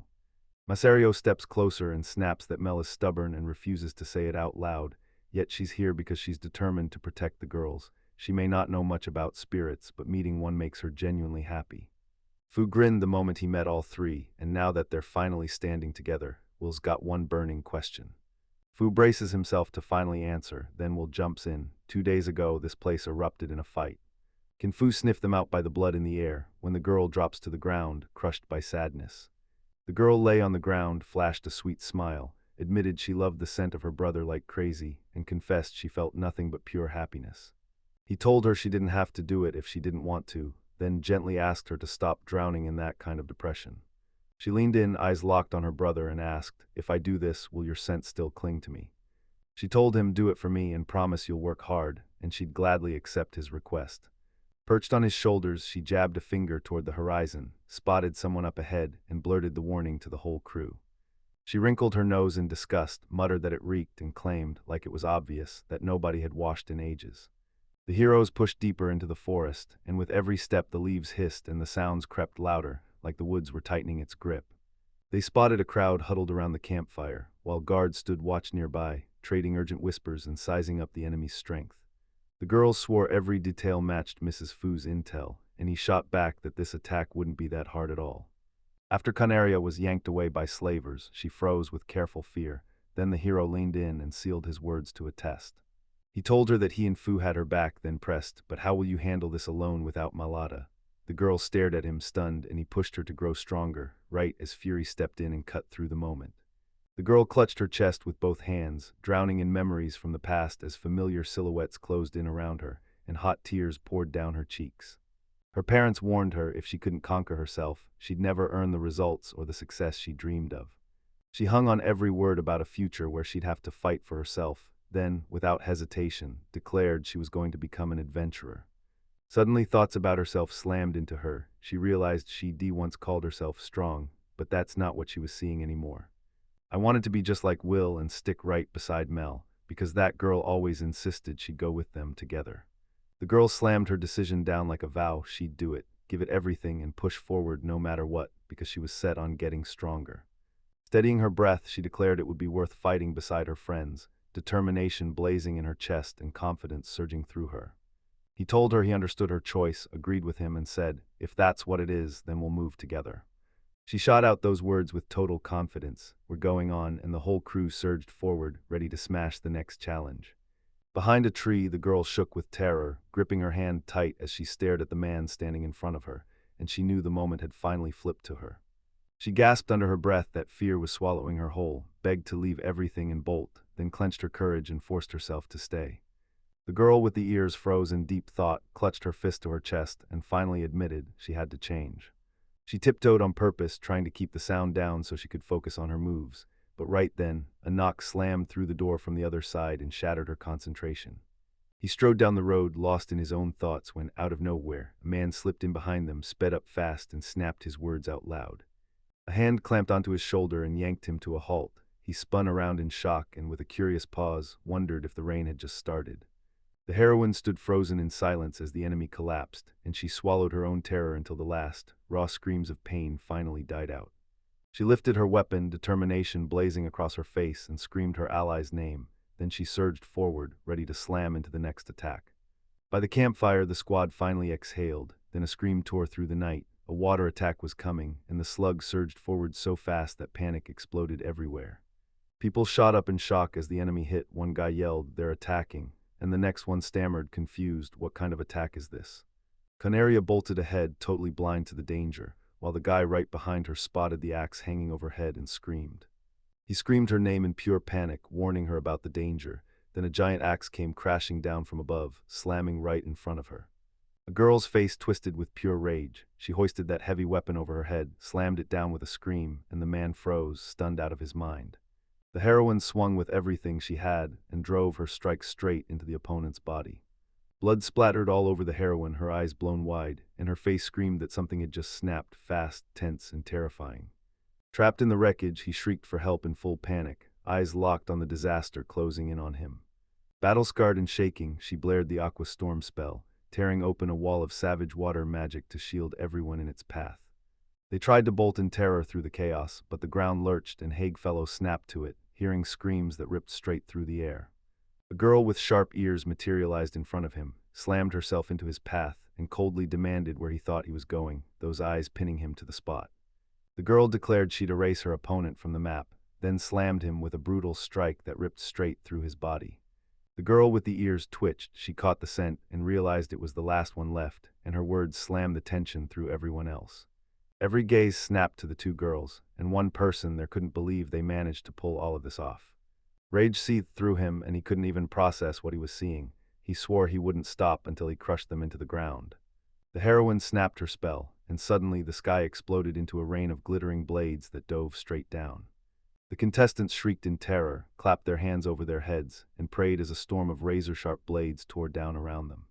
Two men crashed into each other, one screamed in agony, the other crumpled to the ground. Then the whole crew huddled up in the rain as a glowing magic sign suddenly flickered over the forest. The prisoners got a chilling warning: try to escape and you're dead, resist and they'll hand you straight to the authorities. Then one guard calmly shrugged that if you keep your head down, you might still survive. Prisoners buzzed with talk of courage, and one guard scoffed the second women got mentioned. Then he snapped his voice loud, driving home the humiliation. Another inmate snapped his finger and pointed at the young guy posted off to the side. Then the accusations hit: cowardice and zero courage in battle. Then they started mocking him, sneering that he was weaker than the rest, and the whole place tightened up fast, until the guards cranked the psychological torture on the prisoners even harder. The young man stepped up to the prisoners and dared them to fight him. If they beat him, he'd free them all. Those words hit like a spark, and suddenly the whole group felt the tension spike.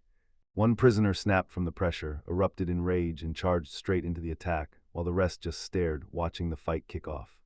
The young fighter lifted his eyes, completely unshaken, while his opponent crashed down with a brutal slam that cracked the floor wide open.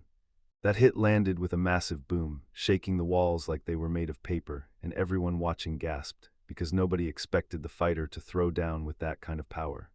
The jumper snapped a brutal kick downward, slamming it straight onto the opponent, and the impact was so violent that everyone nearby went dead silent in shocked awe. The crowd erupted in screams as the blast tore through the scene, and you could see the shock hit their faces, pure tension, staring straight at the terrifying power they just witnessed. He stayed locked in place as the enemy crumpled nearby, slamming a massive dent into the ground. Every single person's eyes snapped to him. He inched forward past the fallen enemies, sword gripped tight, and the next fighter waited just ahead. The spear slammed into the ground with a brutal crack, and the opponent reeled backward, panic snapping into place as he finally understood he was in real danger. In the very next second, he exploded forward at lightning speed, launching straight for the opponent, so fast that Tom didn't even get a chance to defend. He lunged forward with his spear aimed dead at the opponent, driving him back in panic, too scared to come any closer. That cold-eyed guy calmly blocked every hit, smashing their weapons out of the way and driving the enemies back in retreat. As the panic spread through the opponents, they blurted, "We're done, and please mercy," while admitting they were wrong, but the cold-eyed guy kept marching forward like nothing could stop him. He remembered the game handed out the choice right from the start, and his enemies still shoved the worst option on him, like his fate was already decided, his words snapping out as a brutal verdict. He stared at the adults bound and stuck in front of him and couldn't figure out how to waste the minutes, because now the question was, what was he supposed to do? Shaken to the bone, the captives blurted that they wouldn't put up a fight again. They begged for their lives and swore they'd stay put and wait.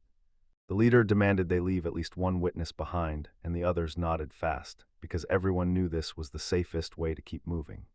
He ordered me to snag everything that looked like proof and haul it back. Then the girls swore they were ready to obey while he kept his eyes on the prisoners. A crowd pressed up to the counter, and a girl waving papers was shouting out a crazy lucrative job offer. She made it crystal clear the offer only lasts today, no matter who you are or what your rank is, and then she urged everyone to step up and take a shot. Nearby, the seekers were buzzing, swapping stories about what they'd just witnessed, stunned they could wrap it up so fast. One of them even muttered that this kind of job never shows up close by, and the other nodded right away, calling it pure luck. The elf shot a worried glance because everything hit way too fast, then caught someone offering to walk with them and make sure the job went off flawlessly. The girl nodded right away and said she'd gladly break it all down in more detail. He demanded she explain what was happening, and she nodded hard like, yes. Then the other seekers swarmed in, hovering close and watching every word like it might explode. Bodies of fallen foes littered the ground, then a flash of light burst nearby, and a group spilled out of it, stopping at the tree line as they stared. The guildmaster clocked a squad rolling in to crush the bandits, and the crowd instantly erupted, panic and confusion exploding as everyone started yelling over each other. The chief praised Maya Lichtina and Canaria for a job well done, then he couldn't believe how fast it was all put together, so he demanded they hand over a report. They marched the prisoners out, strapped up and helpless, and told them only 2 survivors still breathed, then pointed to the cave where the stolen loot was stashed. The warlord barked for every corpse to be dragged out and for the survivors to be hauled into custody, then ordered the squad to sweep the whole area, check every detail, and make a list of everything. He demanded the corpses be buried, and before the dirt hit, the Kanari had to dig the graves and stand there, locked on the chaos. She proved that once the blow slips inside, the destruction multiplies fast, and the guy was warned to stay sharp and lock in his focus. He yanked his sword free and carved a brutal line into the ground, then spun to Canaria and asked, "Do you get it?" Then he shoved Canaria into it, demanding she copy his move, watching for every twitch to see if she was ready to finish the job. Canaria lit up with excitement, clenched her fists, and promised she'd go for it, ready to flex her strength in front of everyone. She swung in a brutal slash, the impact roaring through the air, and the crowd gasped, shocked she had that kind of power. The girl beamed as she revealed her result, and the whole group went wide-eyed, because the crater she left in the ground proved she was way stronger than anyone expected. A guy and a girl stare at their test results, side by side, right beside a nasty hole in the ground. At the counter, the girl lit up, congratulated them for finishing the job, and told them they absolutely crushed it again. Then she grinned and announced her promotion to an even higher rank, and the whole moment erupted in pure celebration. He couldn't stop worrying that their group was getting promoted way too soon, right after that D rank too. His girlfriend hit him with a reassuring smile, and the countergirl stepped in to explain it all. Pandaria was climbing up to a C rank today, and that boost was proof they were on the right track. The man let out a small smile as he remembered Elf Maldana's rank was B, and the countergirl chimed in that they'd snag more banites down the road. She even hinted at faster progress, while everyone assured the heroes they'd earn every single required point. The warriors huddled up, trading stories about the elf girl, admiring her stunning beauty and fearless nerve, then reliving how sharp her sword skills were and how fiercely she fought to protect everyone around her. 3 girls talked about Luma's vibe, his good looks, his trustworthiness, and confessed they never bought the rumors about him until they truly saw him for themselves. The guys shoved back into the room, trading stories about how the 3 of them just handled the robbers, still not convinced it actually worked. Rage burned through them as they snapped at Wilma, and Wilma seethed too, because Canaria always hovered right at his side. Men corner Medina, fuming that she's always glued to one guy while ignoring everyone else, and they can't stop stewing over how close he gets to her. He stormed into the tavern and caught the cheers rolling his way, and when the girl beamed, she told him the number of robbers now clawing at merchants was skyrocketing.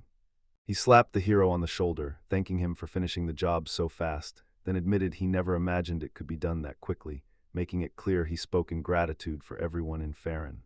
He said that because of it, they could finally track down what truly belonged to the family's daughter, and the man added that the residents were thankful for the help too. The girl snapped in surprise when she learned a priceless stolen item was involved, and she demanded answers, why no one had told her sooner. The hero shot back that the item was worthless. Then the man leaned in and said, "To us it's priceless. It's the blade of the family's daughter." The elf was stunned, admitting he never expected this kind of outcome and even braced for losses. Yet the hero pulled it off in a single day, and that flipped admiration into awe. The hero gave a humble nod and said it was an amazing experience for them. Then the girl lit up and admitted she learned a ton too. The elf blurted out the prize, 30 gold coins for finishing the job, and an extra 10 if you found the robber's secret lair. He tossed in 10 gold for cleaning up the bodies, 15 more if they found extra robbers nobody saw coming, and a sweet 20 for hauling the stolen goods back. The hero stared in disbelief at just how perfectly the numbers checked out, and the girl beamed as she lifted both hands in victory. Then he whipped around to Willem, ready to fire off his question. He leaned in, eyes locked on the other man, and asked what he wanted to know. Willem stayed calm and promised to listen. Willem stared at the bills piling up in his mind, then admitted he still had no real plan for what to do with the money he'd just received. She clocked that they finally nailed it, then promised a gift, right after reminding them how brutal the hard days used to be. With a grin, she fired the question at her companion, and he just shrugged it off, saying their plan worked like a charm. The guy leaned in, thought hard, and admitted it all came down to Willem's tactics. Then everyone standing nearby blinked in shock, hanging on every word. The girl snapped into action, blurted that they deserved a gift, and hammered her point so hard she demanded a fair reward. The girl beamed and asked for his opinion on the offer, and the moment he saw how deeply it moved her, he swore he'd look after her. The guy blurted out his confused explanation, that it was a gift they were desperate to get, while the girl fiercely cut him off, insisting this was exactly what she wanted. She demanded they hand over something fresh and comfy for moving, making it clear the piece had to spotlight her beauty. That cute girl with the bright ears lit up and thanked them so happily. Then another asked, "So you'll pay yourselves?" And she nodded, saying they'd already gotten the money. The mustached man demanded to know Miss Canaria's role, and the girl stared in shock. Her body shape kept morphing, so they'd better start thinking about the gear. The girl said she'd head to the store once things calmed down a bit, and the guy shot back that it's still too brutal and complicated to even think about making a body. She paced through the clothes in her mind for Miss Canaria, something that wouldn't cramp her stride and would keep her comfortable. Then she made sure Melanie's wishes were crystal clear. The elf offered to pick out deeper, more adult shades, and shut down the idea of bright colors entirely, saying loud and clear that flashy clothes just don't suit her. Pessinage beamed as she gushed about the fresh batch of products, saying that the white color suits Melanie perfectly, then proudly pointed out how strong the fabric is. She told them Canaria's outfit was worth 20 gold, pure top-tier cloth, while Melina's came in at 18, and then she sweetened the deal with a discount to make up for the trouble. He froze at the offer, then the girl snapped that the Javri gold coins were way too much for her, and he just kept staring, weighing that new price. She bragged that she's been in business for ages, but this was the first time she'd ever run into someone like him. Then she offered to take the deal at that price and flashed a smile. The customer waved goodbye, and the girl swore she'd deliver that order before nightfall. Then she grinned and pointed to her store, Hiro no Tamaragi. The guy and the girl stepped outside and froze at the store entrance. He stared up at the sign like it held the answer, then said, dead serious, "So this is the place." The girl with perked-up ears beamed at the guests, saying they were right on time and that their outfits were already waiting. Then she dashed ahead, and the guests scrambled after her, doing exactly what she told them. She laid out the ordered outfits, handed them to the girls, and said one piece meant the world to her, but she'd still happily let them have it. Everyone stared at her stunning clothes and poured out their gratitude, and she just lit up with a warm smile, happy she could give her clients pure joy. He stood by the door, locked in on the two girls who were cheerfully steering him toward their outfits. Then one of them spun around, flashed him a grin, and made it feel like everything just got brighter. Both girls stared at the new clothes. One admitted she'd never worn something like that before, loved how the fabric felt, and then straight up asked him if she thought he looked weird in it. He stared in stunned surprise at the girls in their brand new outfits, and he couldn't help but notice how Medina's clothes felt comfortable while keeping her safe, while Canaria's look offered just a hint more vulnerability.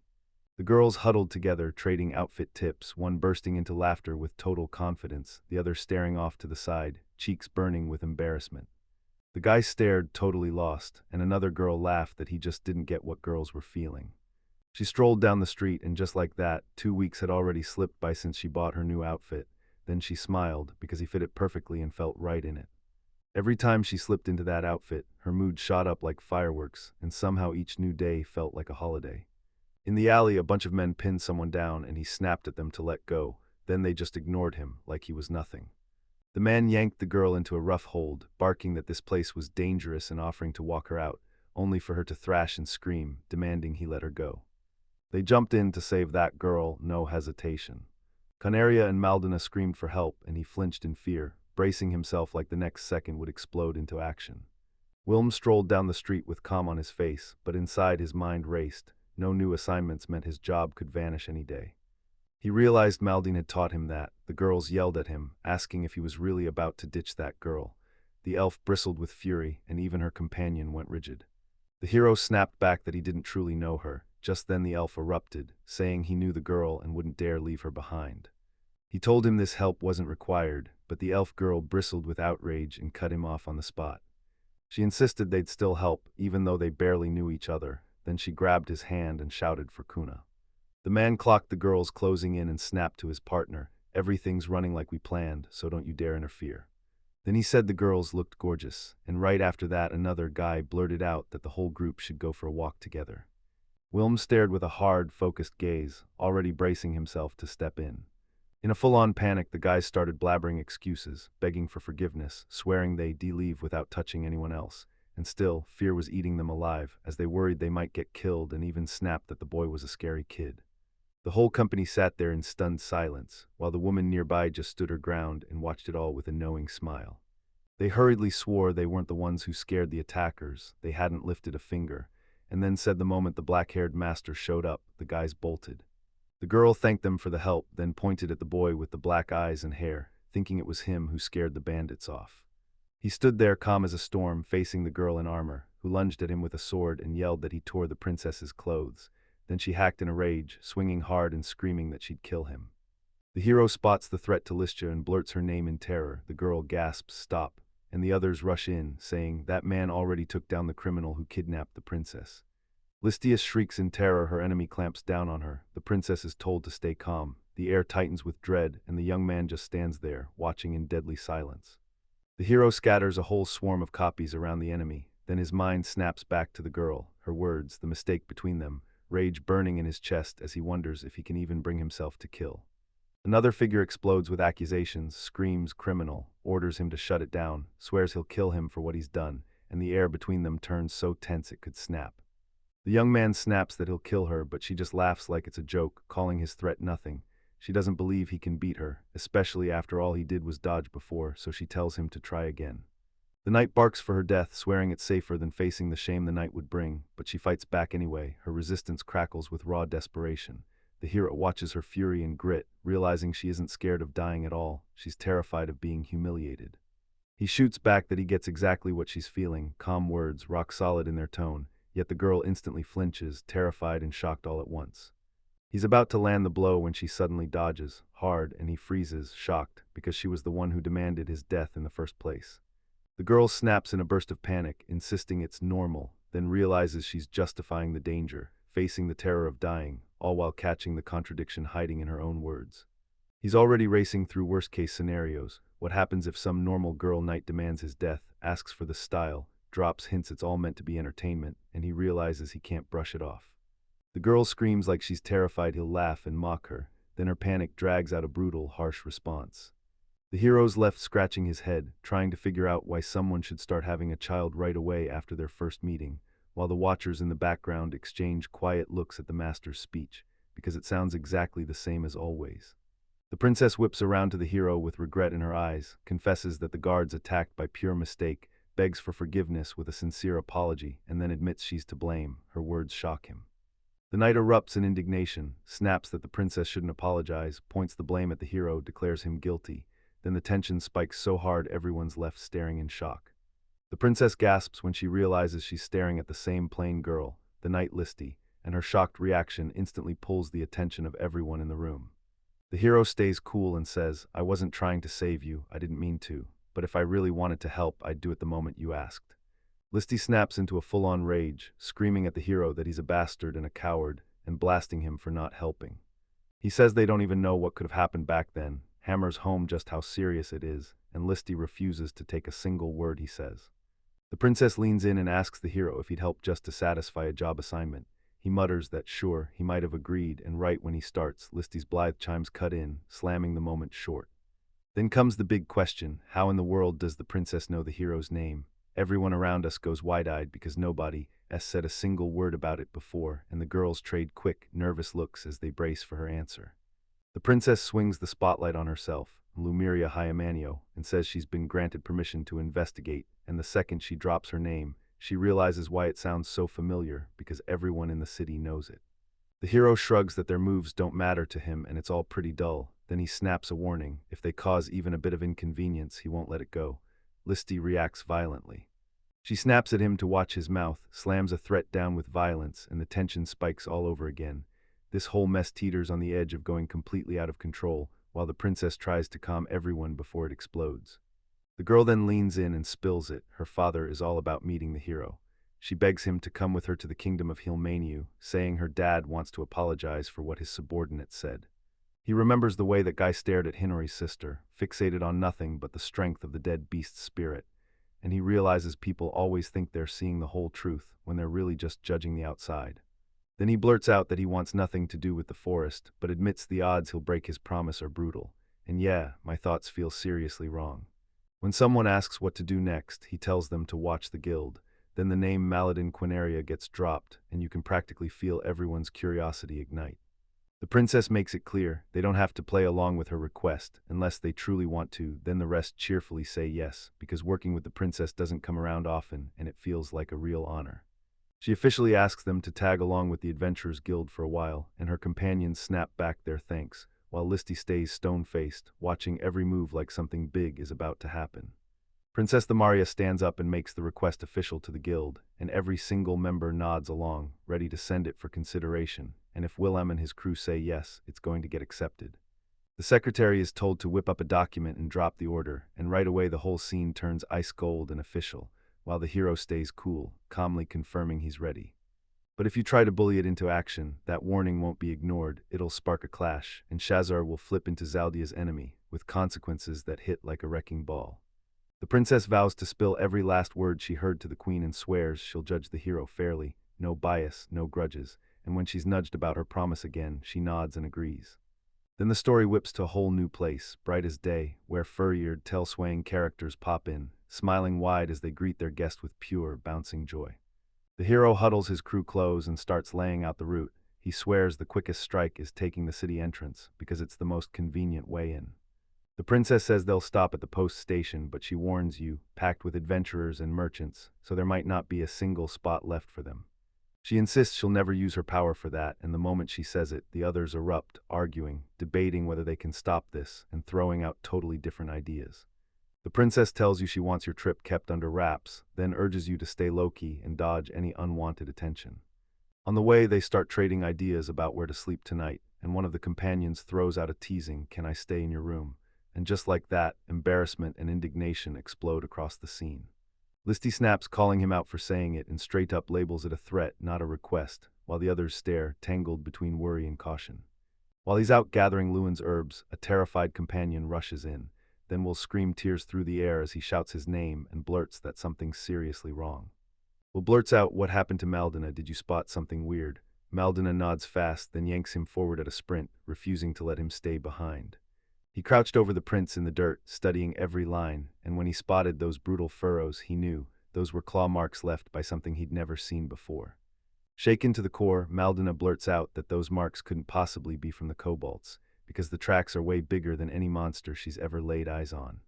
Maldina panics on the spot, swearing those tracks must belong to some massive mystery creature, way bigger than a kobold, and she's never, ever seen anything like it. She realizes Kuna's gone and panic crashes in. What if that monster snatched her? With no time to waste, she grabs Will and blurts out, "What do we do now?" Maldina was yelling Kuna's name at the top of her lungs, then Will clocked it. Those brutal screams would call every monster nearby and slam the girl right into danger. Desperation snapped through her as she begged, "If you don't find my friend, I'll die now," and demanded they move at once. The girl grabbed Willa's attention and begged her to help. She swore they had to find Kuna fast, or everything was about to go horribly wrong. Willow began explaining that the claw mark might not be dangerous, but before he finished, Maldina spotted something sickening in the woods, and she screamed. She finally admitted she'd screamed way too loud. Now every monster in the area was charging straight at them. Will felt it in his gut, something big was about to hit. Maldina shouted at the spirit, begging it to hand over its power, while Willow stood right beside her, silent, locked in calm, watching it all. The ghost whipped around, stunned to see her, while Willa instantly clocked it was all under control and shot out a confident, "Everything's fine, we're good." Maldina burst with confidence, saying that with Will's iron will and their help, they'd blaze through it fast, then track down Kuna. Will snapped her attention the moment something surged out of the dark, and the girl froze. Together, they tightened up, ready for whatever was coming. Kuna bursts back with a bundle of Luan herbs, grinning as she tells Melchin what she found, and then the whole crew dives into a frantic hunt for the missing monster. The hero presses Maldina to stare at the footprints up close, then snaps, "This isn't a monster, those tracks are Kuna's axe." Maldina snaps in fury that she should have said it sooner, and right beside her a satellite crackles back with a trembling sorry. Behind everything, a giant castle towers over the city, house after house stacked below, while a sharp tower claws upward along the wall, and down in the streets the market roars with people. From the tower, the guard groans that he's starving, then realizes he's only here because someone else traded places with him. He daydreams about going back and stuffing his face, then spots something hanging in the sky, and his face snaps into pure, jaw-dropping surprise. Soon he spots a flying creature, and it hits him so hard he blurts out shocked words about how something like this just can't be real. Panic erupts as the guards slam the alarm and scramble for their weapons. Then one of them yells that a flying dragon has shown up. A colossal winged monster tears across the sky, and the soldiers freeze in shock. Terror slams into them the moment it appears. The guards huddled in panic, staring at the dragon's terrifying presence, and they admitted right then they can't bring it down without backup from somewhere outside. They can't even figure out where the creature crawled from, and the fear hits hard when they realize there's no way they can take it down alone. Meanwhile, a crew of heroes hangs back from above, locked in the moment. Then one of them turns to the master and demands, "What do we do right now?" Willem throws out a wild, unexpected plan, just leap off the height, and it instantly shocks every one of his companions. Another hammers the point home. She's immortal and she refuses to gamble, yet with Cunelia somehow it always works out. One of the girls blurts out yes on the spot, but the moment she speaks it, she sees the danger clear as day. Ordinary people would never survive a plan like that. Willem scoops the princess into his arms and blurts out, "Tell me, are you ready to pull off this dangerous plan?" The startled girl finally gets it, this jump is real, and she lets out a scream, eyes wide as she looks straight down in pure terror. The princess jumper springs down hard, clutching her tight in his arms, then she shrieks in terror and claws at him, demanding he let go. The guards freeze when they spot the girl, then panic erupts as they realize it's really the princess, cradled in Willem's arms. In the middle of the chaos, the princess finds herself in the hero's hands, eyes wide, heart pounding, so she blurts, "Master," even though she has no idea what's happening, all the way to the end. Willem and the princess hit the ground safely, and the heroes just stared. This landing came off almost risk-free, with barely a shred of fear. The guards snap, shouting for her to be released at once, then they bark at the princess to come back, while their weapons point straight at Willem like a threat with teeth. The guards snap to it, this dragon is Willem's, and they order it seized right away, along with the princess. The princess is falling apart and Willem leans in, admitting his body is still trembling, like danger hasn't even hit yet, but it's already in the air. They close in and the hero stays ice calm. "Hold on, just a moment. He's already touched down, so the girl can step right out." The princess planted herself right in front of the guards and Willem, blazing with resolve as she ordered the threats to stop at once and the pointed weapons to come down immediately. She snaps out an order to drop their blades, voice iron strong, and every warrior freezes, exchanging terrified looks like, "Wait, what's going on?" The guards freeze in total confusion the second they hear the princess bark her order, and they can't wrap their minds around why she's shielding Willem. She flashes a smile and declares, "We're not enemies," then promises she'll explain everything later, finally calling for the tension to break. Then the princess snaps to life and orders a messenger to race to the royal castle, telling them she's brought guests. The princess snaps her orders, everyone scatters fast and clears a safe space so the dragon can land right beside them. The guards stare in shock at her grit, but they snap to attention. Then they watch, wide-eyed, as the massive creature lowers itself to the ground with terrifying care. They're blown away by how she commands the dragon, and they can't stop praising her bravery, calling it an absolutely incredible, truly respectable move. The guards are stunned that the princess actually wrestled down a massive dragon, and they're still talking, shocked, about how the beast obeyed every single order she gave. They burst with joy, yelling that the dragon is finally tailing her, and they all cheer their fearless princess like she just proved the impossible. Meanwhile, another girl squirms in confusion, pleading for someone to finally rip those bonds off her. Princess Morelia stormed in with her squad, and the soldiers immediately shouted, "That's her, the princess." Then the captain of the third night squad, Liz Lote, marched forward with a full 200 soldiers to greet her. The knights beamed with relief that she was safe and sound, then swore the guests would be escorted through the danger and delivered safely. Merrily spun toward Liz, and Liz lit up like, "I'm so glad you're here." The princess then flashed a calm smile and said there was nothing to fear, everything was absolutely fine. In the dead of night, she brooded with a mischievous little grin, like something was stuck in her thoughts and she couldn't quite figure it out.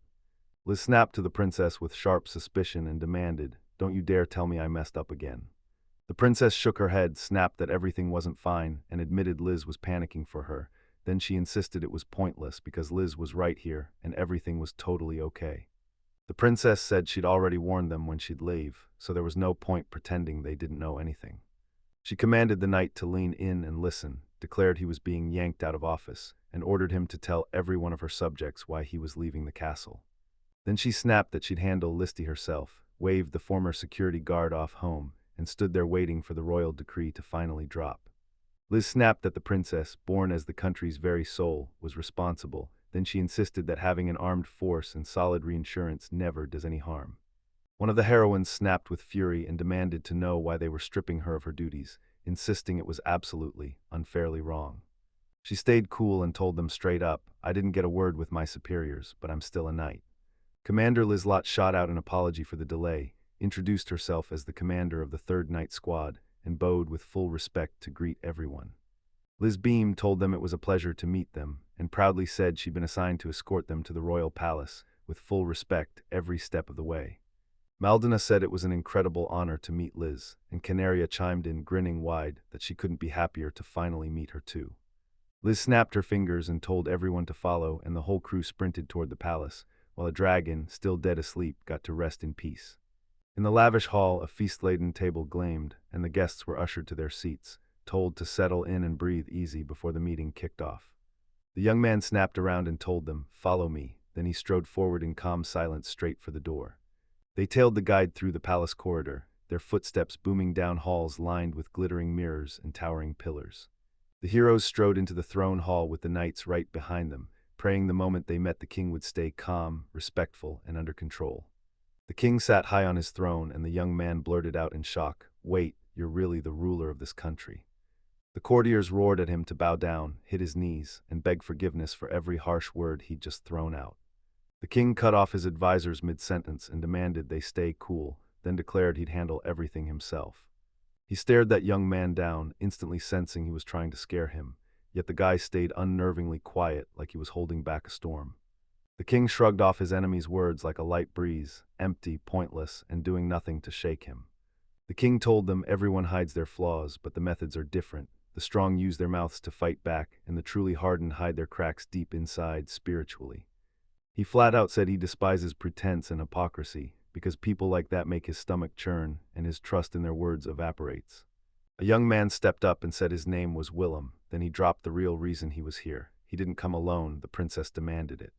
The king snapped that he couldn't remember where he'd ever heard Willem's name, then brushed everyone off and said he didn't bother listening to what other people had to say.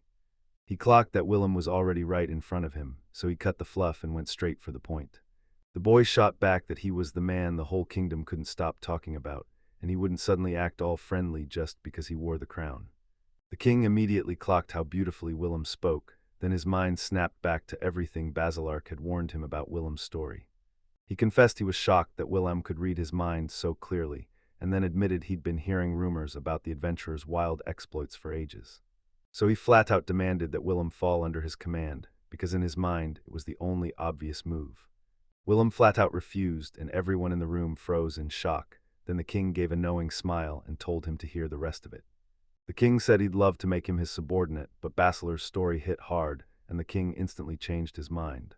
Hearing that, the girl shot back stunned, so it's really asterisk like this. The king stepped forward and offered to cooperate, then everyone just froze in shock. The king lowered his head to a commoner, and the courtiers erupted in outrage. The king snapped in fury, demanding absolute silence. The young man reminded him, Willem had to live by the world's rules, fight through the pain, and stay human no matter how brutal it got. The girl told him, if danger hits, I know you'll step in, and that's because your intentions are the real deal. The king admitted straight from his heart that he genuinely needed Willem's help and swore he'd lower himself, bowing his head and even dropping to his knees for it. He blurted, "I'm a murderer," then demanded, "Do you even understand what you're asking?" And the girls gasped, shouting, "Wait." The king declared loud and clear, "I'm killing for good. This saves other people, so this isn't evil." The young man snapped back that anyone who dared to threaten his loved ones, human or monster, would get killed on the spot. The king cut him off, saying he'd heard enough, and demanded they only team up, because profit and goals were the only things that mattered. The young man said he got where the girl's feelings were coming from, but he still wouldn't back down. Then the girl burst out in a scream, begging her father to wait. The man burst into the hall and the king snapped, screaming at him to get out, because they were in the thick of critical negotiations. But the man snapped back at his father, insisting he wouldn't let the country be handed to someone who'd botched the choices and never once thought about what would come next. The king jerked back in shock, demanding what was happening, and the man snapped that you can't just lean on Baselard's tall tales to judge someone's true abilities. Then he stepped up and offered to test Baselard's claims for real, because to him, that was the only way to know whether the words were actually true. He warned them, if this turns out wrong, the one ahead could just be a regular bandit, and the truth will hit them right away. They face off across the hall, and the air turns ice cold with tension. The king scrambles to defend himself, insisting the power surged because of the contract, yet the other man shoots him down hard, saying it all happened because of that deal, so they should go verify it themselves. Then the man snaps for proof. He demands to know if the contract with Baum is truly sealed, and he orders him to summon a spirit beast if that claim holds up. The guy snapped that he couldn't bring Hinori out in front of everyone, and then a sneer hit back, claiming he was just scared and pressing, "So you're telling me it's all a lie?" The young man snapped back, "No, I'm not lying," and then warned you straight, "Don't you dare use your position to bully people. A real adventurer stays honest and brave, or they'll never win anyone's trust." Step by step, the situation spiraled, and pure rage and sharp tension filled the air. Someone demanded the argument stop, warning that those insults could get punished hard, but the man refused to fold, swearing all he cared about was one thing, whether the contract was truly finalized. He barreled ahead, insisting the entire tale was a total lie, because to him, everyone else's words were just hollow noise, and even the so-called hero was nothing but a master deceiver. He warned that maybe the person blocking them didn't have real power at all, and that meant every tale about him was pure fiction. Suddenly, a voice barked a spell at the ancient spirit, demanding he come forward and answer the call. Right then, everyone stared in shock as the summons power exploded into the air, and one person blurted out the spirit's name the moment it appeared. With steely determination, the character vowed to prove their strength. Then the hero snapped into action at once, instantly sensing danger and reacting to what was unfolding. A blazing flash erupted right in front of his eyes, and the hero gasped, frozen in pure shock. What in the world is that?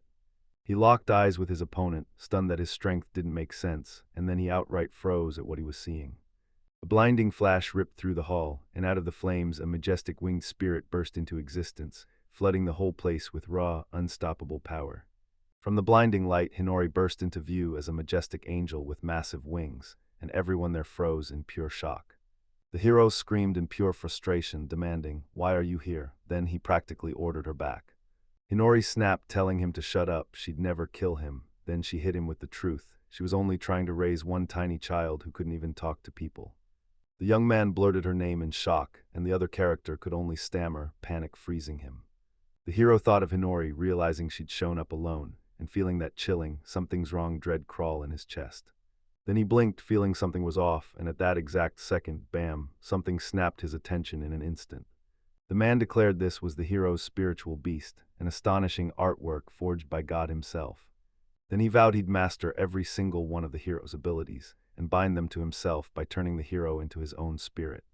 Then he stepped forward, confident as ever, and offered to test its strength, swearing it would turn into his spirit beast. The two men stared each other down, and the tension snapped tight in the air.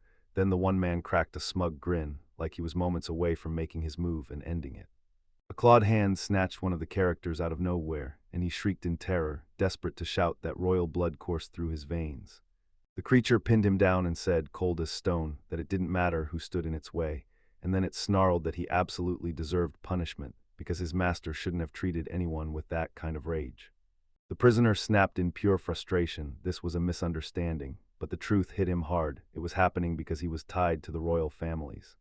The guy begged Will to punish him instead of Lloyd, then warned he might lose control of the beast's rage, so he pleaded for it to be calmed. He insisted I didn't summon her.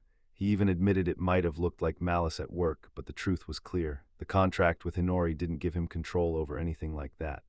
He admitted it plain and simple. No matter how badly he wanted to, he couldn't stop her now, and honestly, he didn't care what anyone else thought because he'd already told her he wanted her.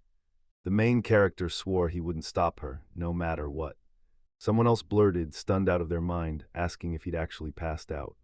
The girl blurted, "I'm sorry, I acted out because my master was trying to befriend the royal family." Then she snapped that if they kept mocking her, she'd rip into every single one of them without mercy.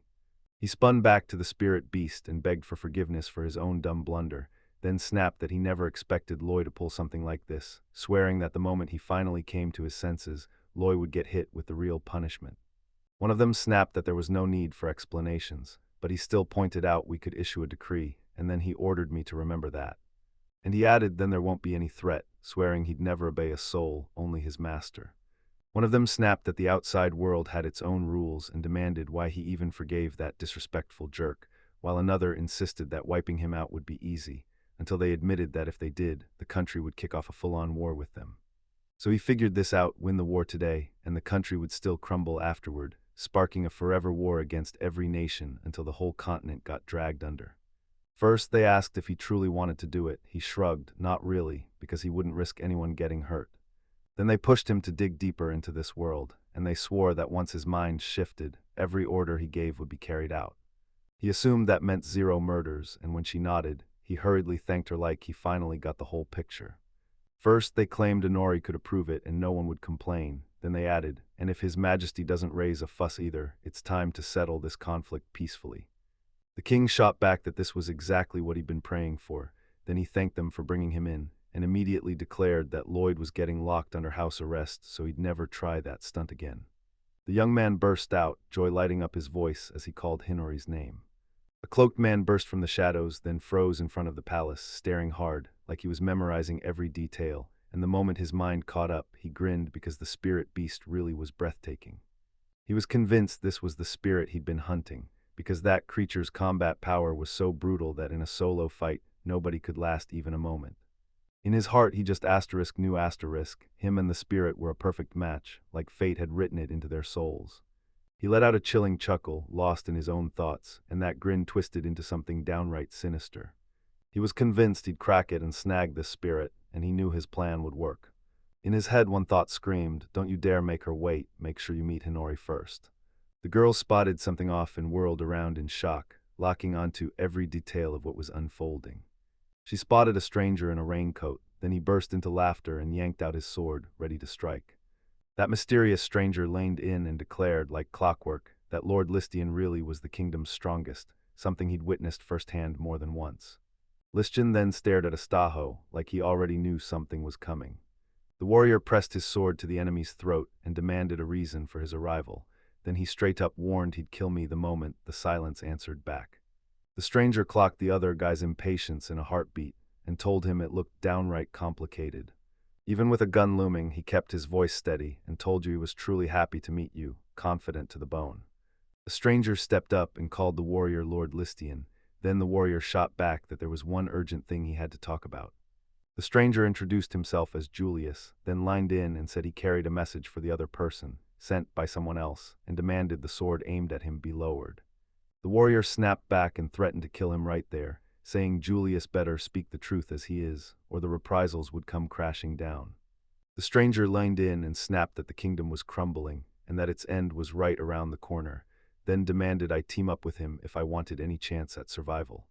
The warrior froze in shock and blurted, "How do you know the future?" The stranger just smiled and said it all came down to one thing, the wild, incredible strength of the guy with the spirit. The warrior snapped that the power of a foreign spirit, and what he and that guy have, has nothing to do with their country or their rank. The stranger nodded at the truth, then clocked one thing: everyone doesn't recognize that guy, because the warrior standing there is actually the crown prince.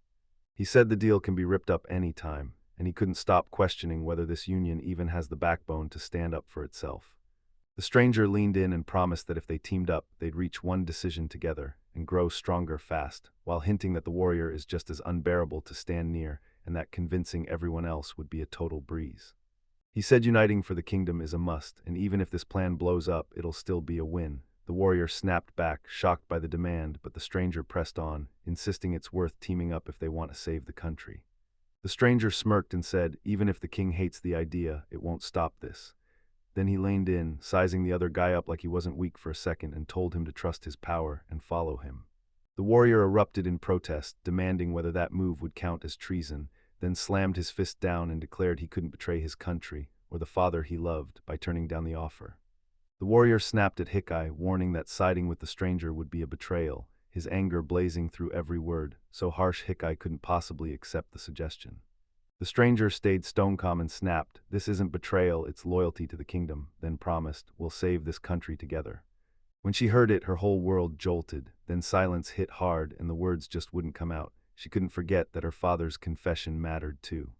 She sucked in a shaky breath, fear and doubt flashing in her eyes. Then, after a tense pause, she finally admitted the other man was right. The stranger promised that with the devil's power behind him, Lischan could finally aid his highness and crush the threat before it swallowed his kingdom. The stranger claimed only a hero can stop the disaster creeping in, then grabbed my attention and demanded I lend him my strength, work together, right now. He laughed and said he wanted to cooperate, because this help would change everything big time. The hero nodded, but doubt still gnawed at him from deep inside. The stranger leaned in and swore it was happening right this second, and that quiet, smug smile told you he had everything mapped out already. He leaned in and told you the real fun was just getting started, promised it face to face, then flashed a grin and asked if you were enjoying what was happening.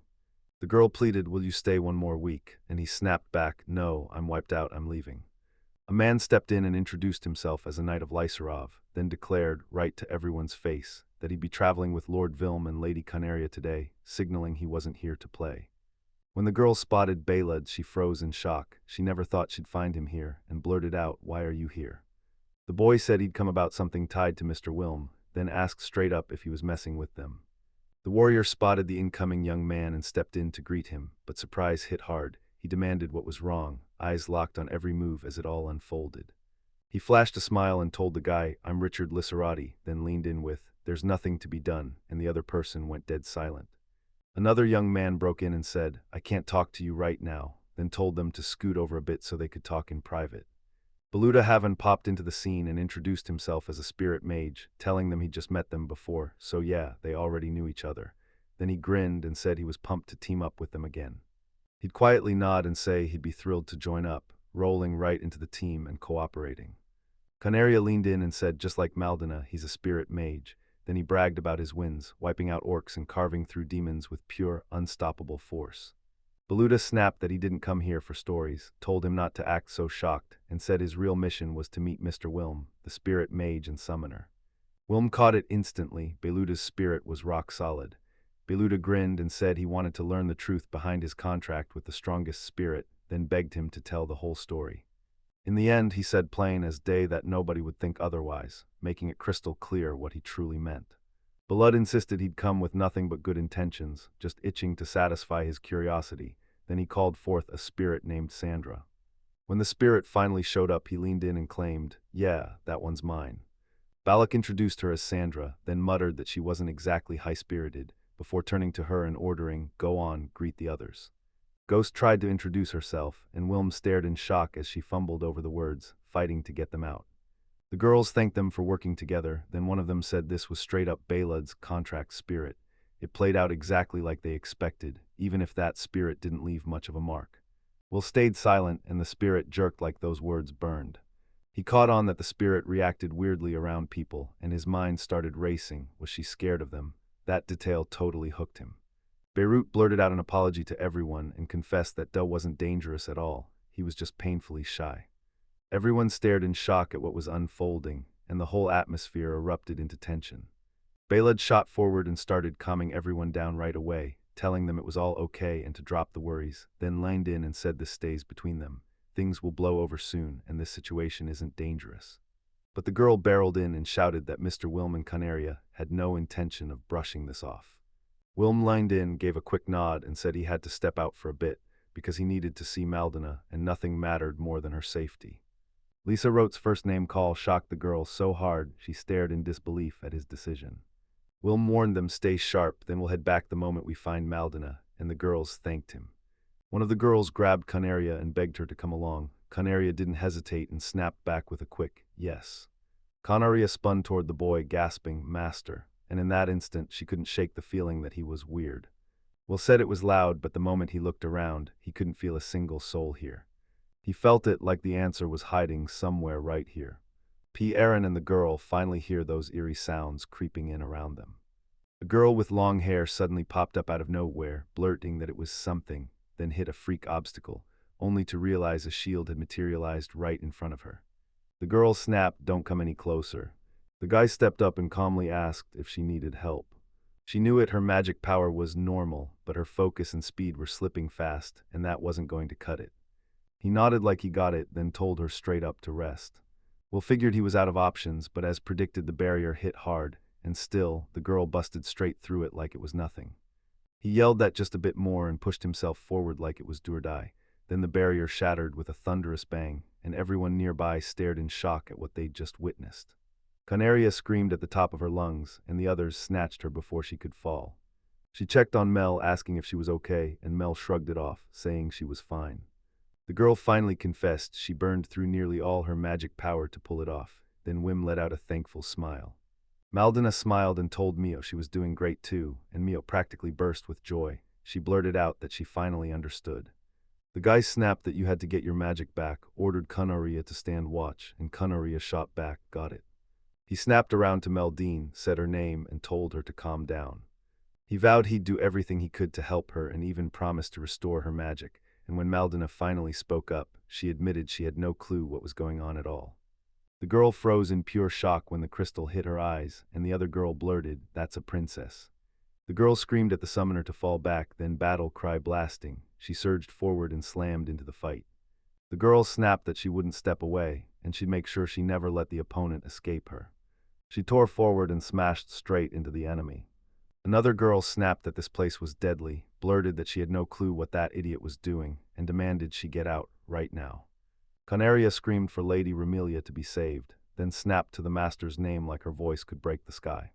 She warned that anyone who even dared to insult him was asking for trouble. Fury blazed in the enemy's voice as he roared that he was a curse, one that summons nothing but bad luck, while the girl crumpled in despair, unable to believe he still didn't get it, and hit the call button for the master again. The girl says he yanked them out of slavery, then adds that he soothed her pain and healed her completely. Her voice stays calm, sure, and she's convinced his actions matter more than anyone realizes. The girl admits he was rude, and then she shrugs it off like, "Yeah, it happened, but it's no big deal." She snaps out the word in a sharp shout, then insists he's not dangerous, her face blazing with emotion. The opponent yells that trusting him is pure madness, but she snaps back that she's here to save the princess, and that she'll protect her no matter what. Then she launches into her decision, makes it crystal clear that this choice is hers to make, and hers alone. The girl freezes in shock as the knight heaves for breath, gripping his sword tight. Then he charges forward, and a violent collision slams them both backward. The princess flashes a smile and says she'll be there, and the knight freezes mid-step, staring at her like his world just shifted. Then the second girl cuts back in, insisting it has nothing to do with Rumelia. The knight freezes in shock and demands what she means. Then the girl grins and declares that he should admit he's the most needy of them all. She snaps that she did it for profit, admits she barely knows him, then demands to know what was done for the princess. The girl insists she did it all for the princess, but another voice cuts in, skeptical, asking if any of those actions can really be excused under that kind of excuse. The second one basically blurts out that it's way easier for the princess to spin the story than to swallow the real reason, and then it straight up calls her out for what she did. She blasts back and insists it's not true, then starts to argue and explain, but her words get cut off mid-sentence and the whole thought dies before it can finish. Even though she was supposed to be her escort, she kept slipping away from her side again and again, and that non-stop distance sparked instant doubts about her loyalty. She blurted without thinking and slammed into the master who had saved Lady Romelia. Right then, the whole room snapped into tense silence. She blurted without thinking and accidentally knocked into the very master who had saved Lady Romelia. And just like that, the whole scene snapped from calm to tense. In Shah, the mission landed on Rumelia, and it hit her with the same truth. Joining the kingdom hadn't changed a thing. Monroe Bach called it out, sure, she preached protection and salvation, but the truth was way harsher than her words ever promised. She insisted this whole thing was done for her benefit, never for Remilia's, despite everything that had already shown otherwise. The knight begged for silence, then the question hit, what do you really know about me? Then she confessed, straight from the heart, that she'd wanted to serve him since she was a kid, pure devotion burning in her chest. She claimed she was the only one meant to guard her from danger, stay by her side, earn her trust, and be the one who got to see her smile, because that spot was hers and hers alone. Kanari snapped at her for being selfish, calling her a spoiled princess with pure annoyance dripping from every word. She said that if the feelings for Raimelia are truly deep, then loving her shouldn't come with strings attached or trophies to chase. Canaria snapped that if he meant those words, she'd rather cut ties with her escort and drop the whole role. After that flashback hit, the princess spun to Listianel and declared, from this moment on, you're my escort, now come with me and stay by my side. She said Listianel is way too long, then suggested we just call it Listy, and with that warm smile on her face, she asked me to take care of her. I swallowed my nerves and gave a quick, clear yes. Listy couldn't stop replaying it, where did she mess up? And all she could hear was that princess calling her to head to the city together, those words about serving her just so she'd always get to watch that smile, and the truth underneath it. Listy only wanted it. She remembered the one mistake she'd made, and even after everyone forgave her, guilt still burned inside her chest. The princess spotted the scratches on it, sighed that there was nothing she could do, and pushed that studying it was crucial, because in her world, every problem has its own answer. She realized she'd never had anyone care about her wounds, until the princess stepped in, claimed them, and carried her through it. She finally confessed she'd always claimed she did everything for the princess, but it hit her later that the real truth was uglier and deeper. She wasn't only protecting her, she was defending the ideals she'd buried behind fake loyalty. Listy called Ramilia's name with bated breath, praying, like really praying, that fate would bring them together again someday. Well, blurted Sister Hinari, in pure terror because something was clearly wrong with her, yet all she could do was let out a weak, broken moan. He couldn't believe the enemy snatched her that easily, and panic snapped into action. He had to save Hinori first. Meanwhile, another character stared him down and asked, "Who are you?" Then they pointed out, if this is deterrent magic, you'd need a ton of power. Then they explained how spiritual communication works, and the room erupted in shock, leaving everyone scrambling in confusion. He told me his own Born with Magic was made to clamp down on spirits, and it crushes them especially well. Then warned that if the spirit is too powerful, you'll black out, collapse, and hit the ground, and right on cue, he noticed the captive was packing the spirit of a beast, just like he'd predicted. He barked that the man was driving him insane, and you could practically hear every ounce of rage and frustration he'd been swallowing this whole time bursting out. The hooded man shot back, "I can't let you walk away, my employer ordered it." Then he said, "Once we hit the goal, we'll have our fun, so start by contacting Wilm." He came in swinging like a storm, then a mocking shout ripped through the air, "Stop being an idiot," and that's when he realized his hits weren't even landing. His opponent burst out laughing, then realized he couldn't even move, like the other guy had total control and he was trapped in it. When Julius finally laid everything out, he didn't buy it at first, then the doubts vanished and he jumped at the moment. Then he claimed the summoner couldn't possibly get any closer, and demanded to know why she wouldn't quit and just become his. Rage flared in the girl's chest as she screamed that her summoner was only William, then snapped at her opponent, "You're just a man and a total jerk." He flashed a grin and told her straight up that he still wanted her, no matter what it took, and that he wouldn't take no for an answer. The opponent flashed a ring in her face and ordered her to keep her eyes on it. Then he lined in and told me the truth. This ring was a relic from the sorcerer civilization's ancient days, forged to bind spirits to the world. He said that ring didn't just glow, it turned spirits and spirit creatures into slaves, a cursed tool that compels them to obey like puppets. No one knows what it's made of or how it's forged, yet its power blows past every expectation, because even the great spirit Sandro can't do a thing against this artifact. He lined in and told Hinori-chan she was his now. Meanwhile, the opponent got dragged into a fight, and when they saw his effort, they sneered, asking if he was already too tired to keep going. The opponent sneered, telling him to drag his feet, because William's spirit was about to get snatched any moment. Then it finally clicked, and all it could think was, "There's nothing I can do about this." The opponent leaned in and demanded Hinori become his, flashing a magic tool like a threat, then pushed hard, trying to break her will and force her to submit. Hinori snapped that she'd never hear a soul, only Wilma, and vowed to fight to the very end, refusing to stop until the artifact finally shatters. Hinori rang Wilma and asked if he could hear her. He said yes. She admitted she didn't think she could get close to him, and Wilma realized they were trapped in something way too dangerous.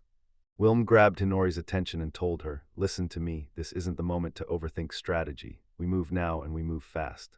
Then he told Hinori to do exactly what he said, snapping that there'd be no more delays, while he kept charging the enemy, throwing hit after hit. Hinori chewed on his words, unsure if this would even help, and admitted she might feel uneasy, but she couldn't back out. He clocked that Wilhelm was still cool as ice, but he refused to fold. Then he leaned in and said, "Trust me, there's a wild amount of fun ahead." The guy panted like his lungs were on fire, legs wobbling as he barely stayed upright, yet his eyes never left the opponent, pure determination. The hooded man just stood there, dead calm, staring him down with not a hint of tiredness. The hero hurled a spell at the Lord of the Burning Sky and swore he'd hunt down the soul hiding inside his body. He stared in shock that the man was about to summon another spirit, then snapped in annoyance, "What a waste, since this stubborn fool still wouldn't even think about quitting." He told Julius not to stress, then said he could bind the other spirit too. Right then the others stared in shock, demanded answers, and blurted, completely baffled, how could this be what they just witnessed? Julius yelped in shock, totally lost, while that hooded man grinned, because William threw his hands up and unleashed power that blazed across the whole area. Everyone around them jolted back as William summoned every last ounce of strength, planting himself in front of the opponents. Then his body erupted in a blazing glow, wrapping him in raw magical energy and leaving the crowd stunned and lost. Everyone snapped to a standstill, staring as William burst into view in a brand new form, and his enemy couldn't even hide the shock, because he swore a fusion had to be impossible. One of the enemies snapped in shock, saying he never saw this coming, then realizing William had a hidden ace tucked up his sleeve. Julius exploded in frustration, screaming that it was impossible. Then he snapped that if they'd only had a little more, everything could have gone a totally different way. Julius couldn't wrap his head around how William pulled off a full merge with the spirit, and when it happened, Julius snapped in pure fury that the spirit was going to belong to him. William snapped with anger, demanding to know if the opponent was mocking him, then barked that he didn't dare to treat Hinori like trash, and asked straight up whether he was ready to take responsibility for it. While everyone in disbelief traded frantic theories, one character snapped that something was clearly wrong with Julius, and another blurted, how did he pull this off if he merged with the beast spirit? William swore they were tied together by some spiritual bond, then said the whole foundation is him, so the opponent's magic can't touch this place, and even if they fused, it'd still change nothing. The opponents stared at the chaos, totally baffled, then threw up their hands. One of them let out a tired sigh and said, "I'm done." The kid snapped in total despair, "I can't even use Sangara," and raged as he cursed, then shouted for her to show up and told her, "Buy me some time." Sun-Ah said she got it and promised to pause the experiment for now. Then he snapped at her to stop the enemy no matter what, even if it meant sacrificing her life, and she rushed to calm him by insisting that if she could just get away, she'd be okay. With a smug grin, the enemy declared this was perfect and ordered his attention to be yanked over. Then he pulled out a mysterious item, and the other guy gasped in shock, completely clueless about what was happening. The opponent snapped with outrage, convinced he'd be freed without a fight. Junius and Sindara screamed at him, yelling, "What are you doing?" and begging for help like their lives depended on it. One of the heroes went up and declared, loud and clear, that he was canceling the contract. Another guy blurted out that he didn't sign up for any of this. He swore he'd hand the girl over only after he got the beast spirit first. Once the contract got axed, they rushed in to take Sandra away. One character flat out told the other, "You don't do a single thing without my say-so." He laid it out like this: if either side wants out, you don't need a whole new plan, you just push a little harder than the moment you signed it. In the end, he finally came clean and told Sandra he was done with her. Rage surged through him when he realized he'd been betrayed, but the other guy just shrugged, like there was nobody left to betray, and then snapped that they'd ruined everything, so he was taking Sandra as payback.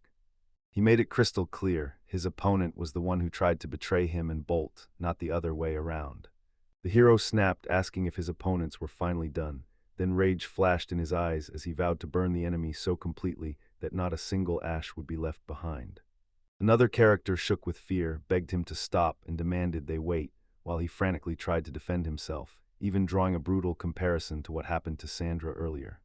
He looked the enemy in the eye and warned, "Mess with Hinori even once or lay a hand on his friends and it ends in your death."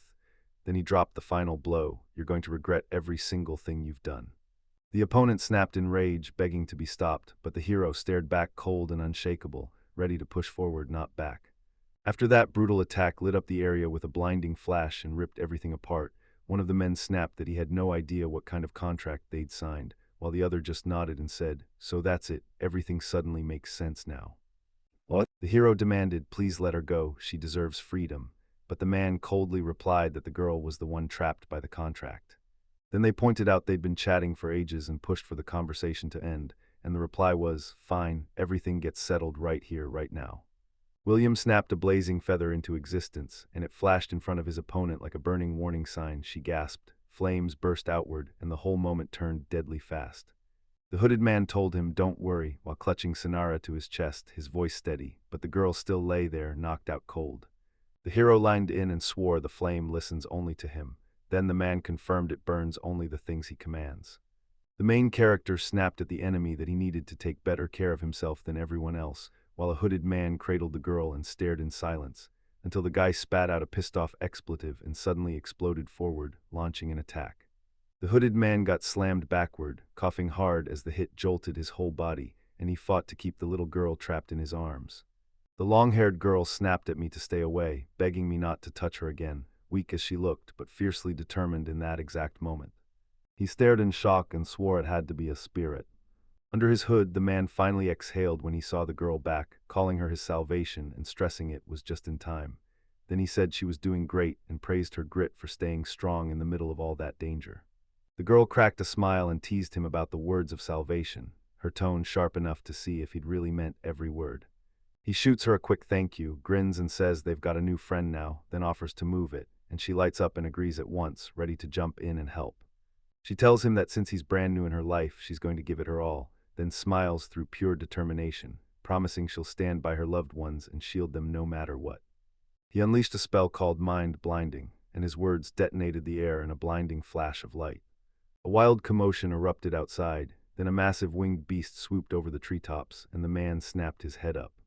He snapped in shock at the magic that suddenly erupted, spinning, glowing, and everywhere, yet he had no clue where it came from, only that it had to be tied to the enemy.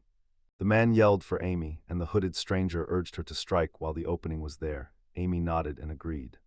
The main character blared, "Hisara, get everyone out of here, right now," and Hisara's stunned reaction hit the moment right after.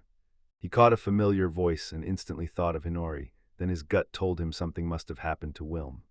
The girl fired off a command to charge right at the dragon, and the moment her words hit, it was ready to move on her say-so. The dragon lunged straight into the sky, lifting her with it, and when the protagonist realized what was happening, he snapped a nasty curse in frustration. The hero spits out Dispel first to snuff the enemy's magic, then slams them with a brutal explosion spell. Trevi spun through the forest, and for the first time he couldn't feel a single trace of the enemy's magic, so he couldn't help but wonder, did they slip away? The girl shouted Yuri's name, and then the hooded man finally spoke, like that was it, like he'd say the next words any second now. The girl snapped that Nathan and Meaton were dead, and that he did it. Then the hooded man nodded like he already understood. The hooded man snapped that only spirits could save them, and that the spirits didn't care one bit. Then she shot him a grateful thanks, and he blinked in shock. You asked what happened, and the girl immediately clocked it. He looked genuinely happy. The hooded man leaned in and told Wilm he was way more interesting than he'd ever guessed. Then the girl shot back, stunned, that she never would have believed something like this could even happen. The hooded man leaned in and reminded her he'd already said Wilm fused with the spirit, then pressed her to explain how Yomi understood it. The girl blurted out that she wanted to merge, and the hooded man smirked, said he'd take a shot as soon as they got back. She fired the question, "What are you imagining?" and then straight up called her a pervert. The man stayed cool, then calmly said, "Well, they said he was running on fumes."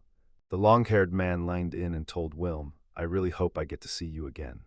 He thanked her for the invitation and told her how grateful he was. Being here felt like an honor from Her Highness herself, and her kindness floored him. The sharp-eared girl and everyone else there snapped their eyes wide open and blurted out in shock, total confusion written all over their faces. He asked where they were headed, and his companion fired back Princess's invitation and her request for him to come along with him. He swallowed his pride and admitted he'd acted like a total amateur back then straight up said he still had mountains to learn. The girl snapped that she'd never forgive the botched robbery, then threw poor Hinori into the mix like the whole coup was the real target, while the guy clocked how stunning Hinori's sister was and admitted he'd never once regretted what he did. After the hero saved the kingdom, he couldn't shake the warning about recklessness. Then it hit him. Power and strength still weren't cutting it, so he demanded to know if the kingdom had truly got what it takes to face the coming danger and every brutal hardship ahead. Princess Romelia stepped before them, and the hero bowed with heartfelt thanks, praising her with all the respect and reverence he could muster, until his calm companion cut in and warned him not to overhype the power of his words and deeds. The hero leaned in and said, "No beating around the bush, why do they call you?" The princess smiled and snapped, "Drop the formalities. You can talk to me like we're equals, and you'll feel a lot freer." She told him she needed a serious talk, then quickly offered to move into the room because the hallway felt too exposed and their conversation was way too personal to risk out there. The princess kicked off the conversation with heartfelt gratitude, admitting she could see the evil lurking in the shadows and act before it struck. Then she thanked the hero and even apologized because he'd saved her entire country. The hero brushed off the thanks and the apologies and said, "Skip the small talk, tell me why we're here," and then she blurted out that she needed to talk about Listy. The princess snapped that Listy had just made a brutal mistake, then she admitted she could still trust him, because he was always brutally honest and would never dare turn against her. She blurted that he was in real danger and there was nothing anyone could do. She was sure he'd been brainwashed, which was why he fought back against the state. Then she confessed the truth. She just wanted to pull him out before a horrible fate swallowed him whole. The princess begged to help List claw his sanity back, because the kingdom wouldn't spare him, and she demanded that Wilm learn exactly how to cure him. The hero admitted he had no clue how to save Lishan, saying it calmly, but you could hear the doubt underneath every word. The hero snapped that if Listy was still in that reckless headspace, then they'd wiped him clean with brutal deep hypnosis, because this brainwashing trick uses heavy hypnosis to shut down his consciousness and even freeze his body in place. Her companion suddenly remembered. Listy's words had shifted, turned eerie and wrong, so she clocked the truth. He wasn't free, he was trapped and twisted with a brainwash. The hero braced and realized something terrifying too. The brain kept firing even under that crushing weight. The hero told her, "I can't promise a miracle, but I'm going to fight to unlock List's memories," and he admitted there's a real shot she might break free of the hypnosis and slip right back into her normal life. The princess looked him in the eye, trusted him to save List, and then turned to Wilm, thanking him for stepping up to help. She cut straight to the point and demanded to know if they'd already figured out where they were crashing for the night. The princess promised she'd be thrilled if they could stay inside the kingdom, and the hero shot back a quick, heartfelt thank you. Then he said they should hustle back to the village ASAP.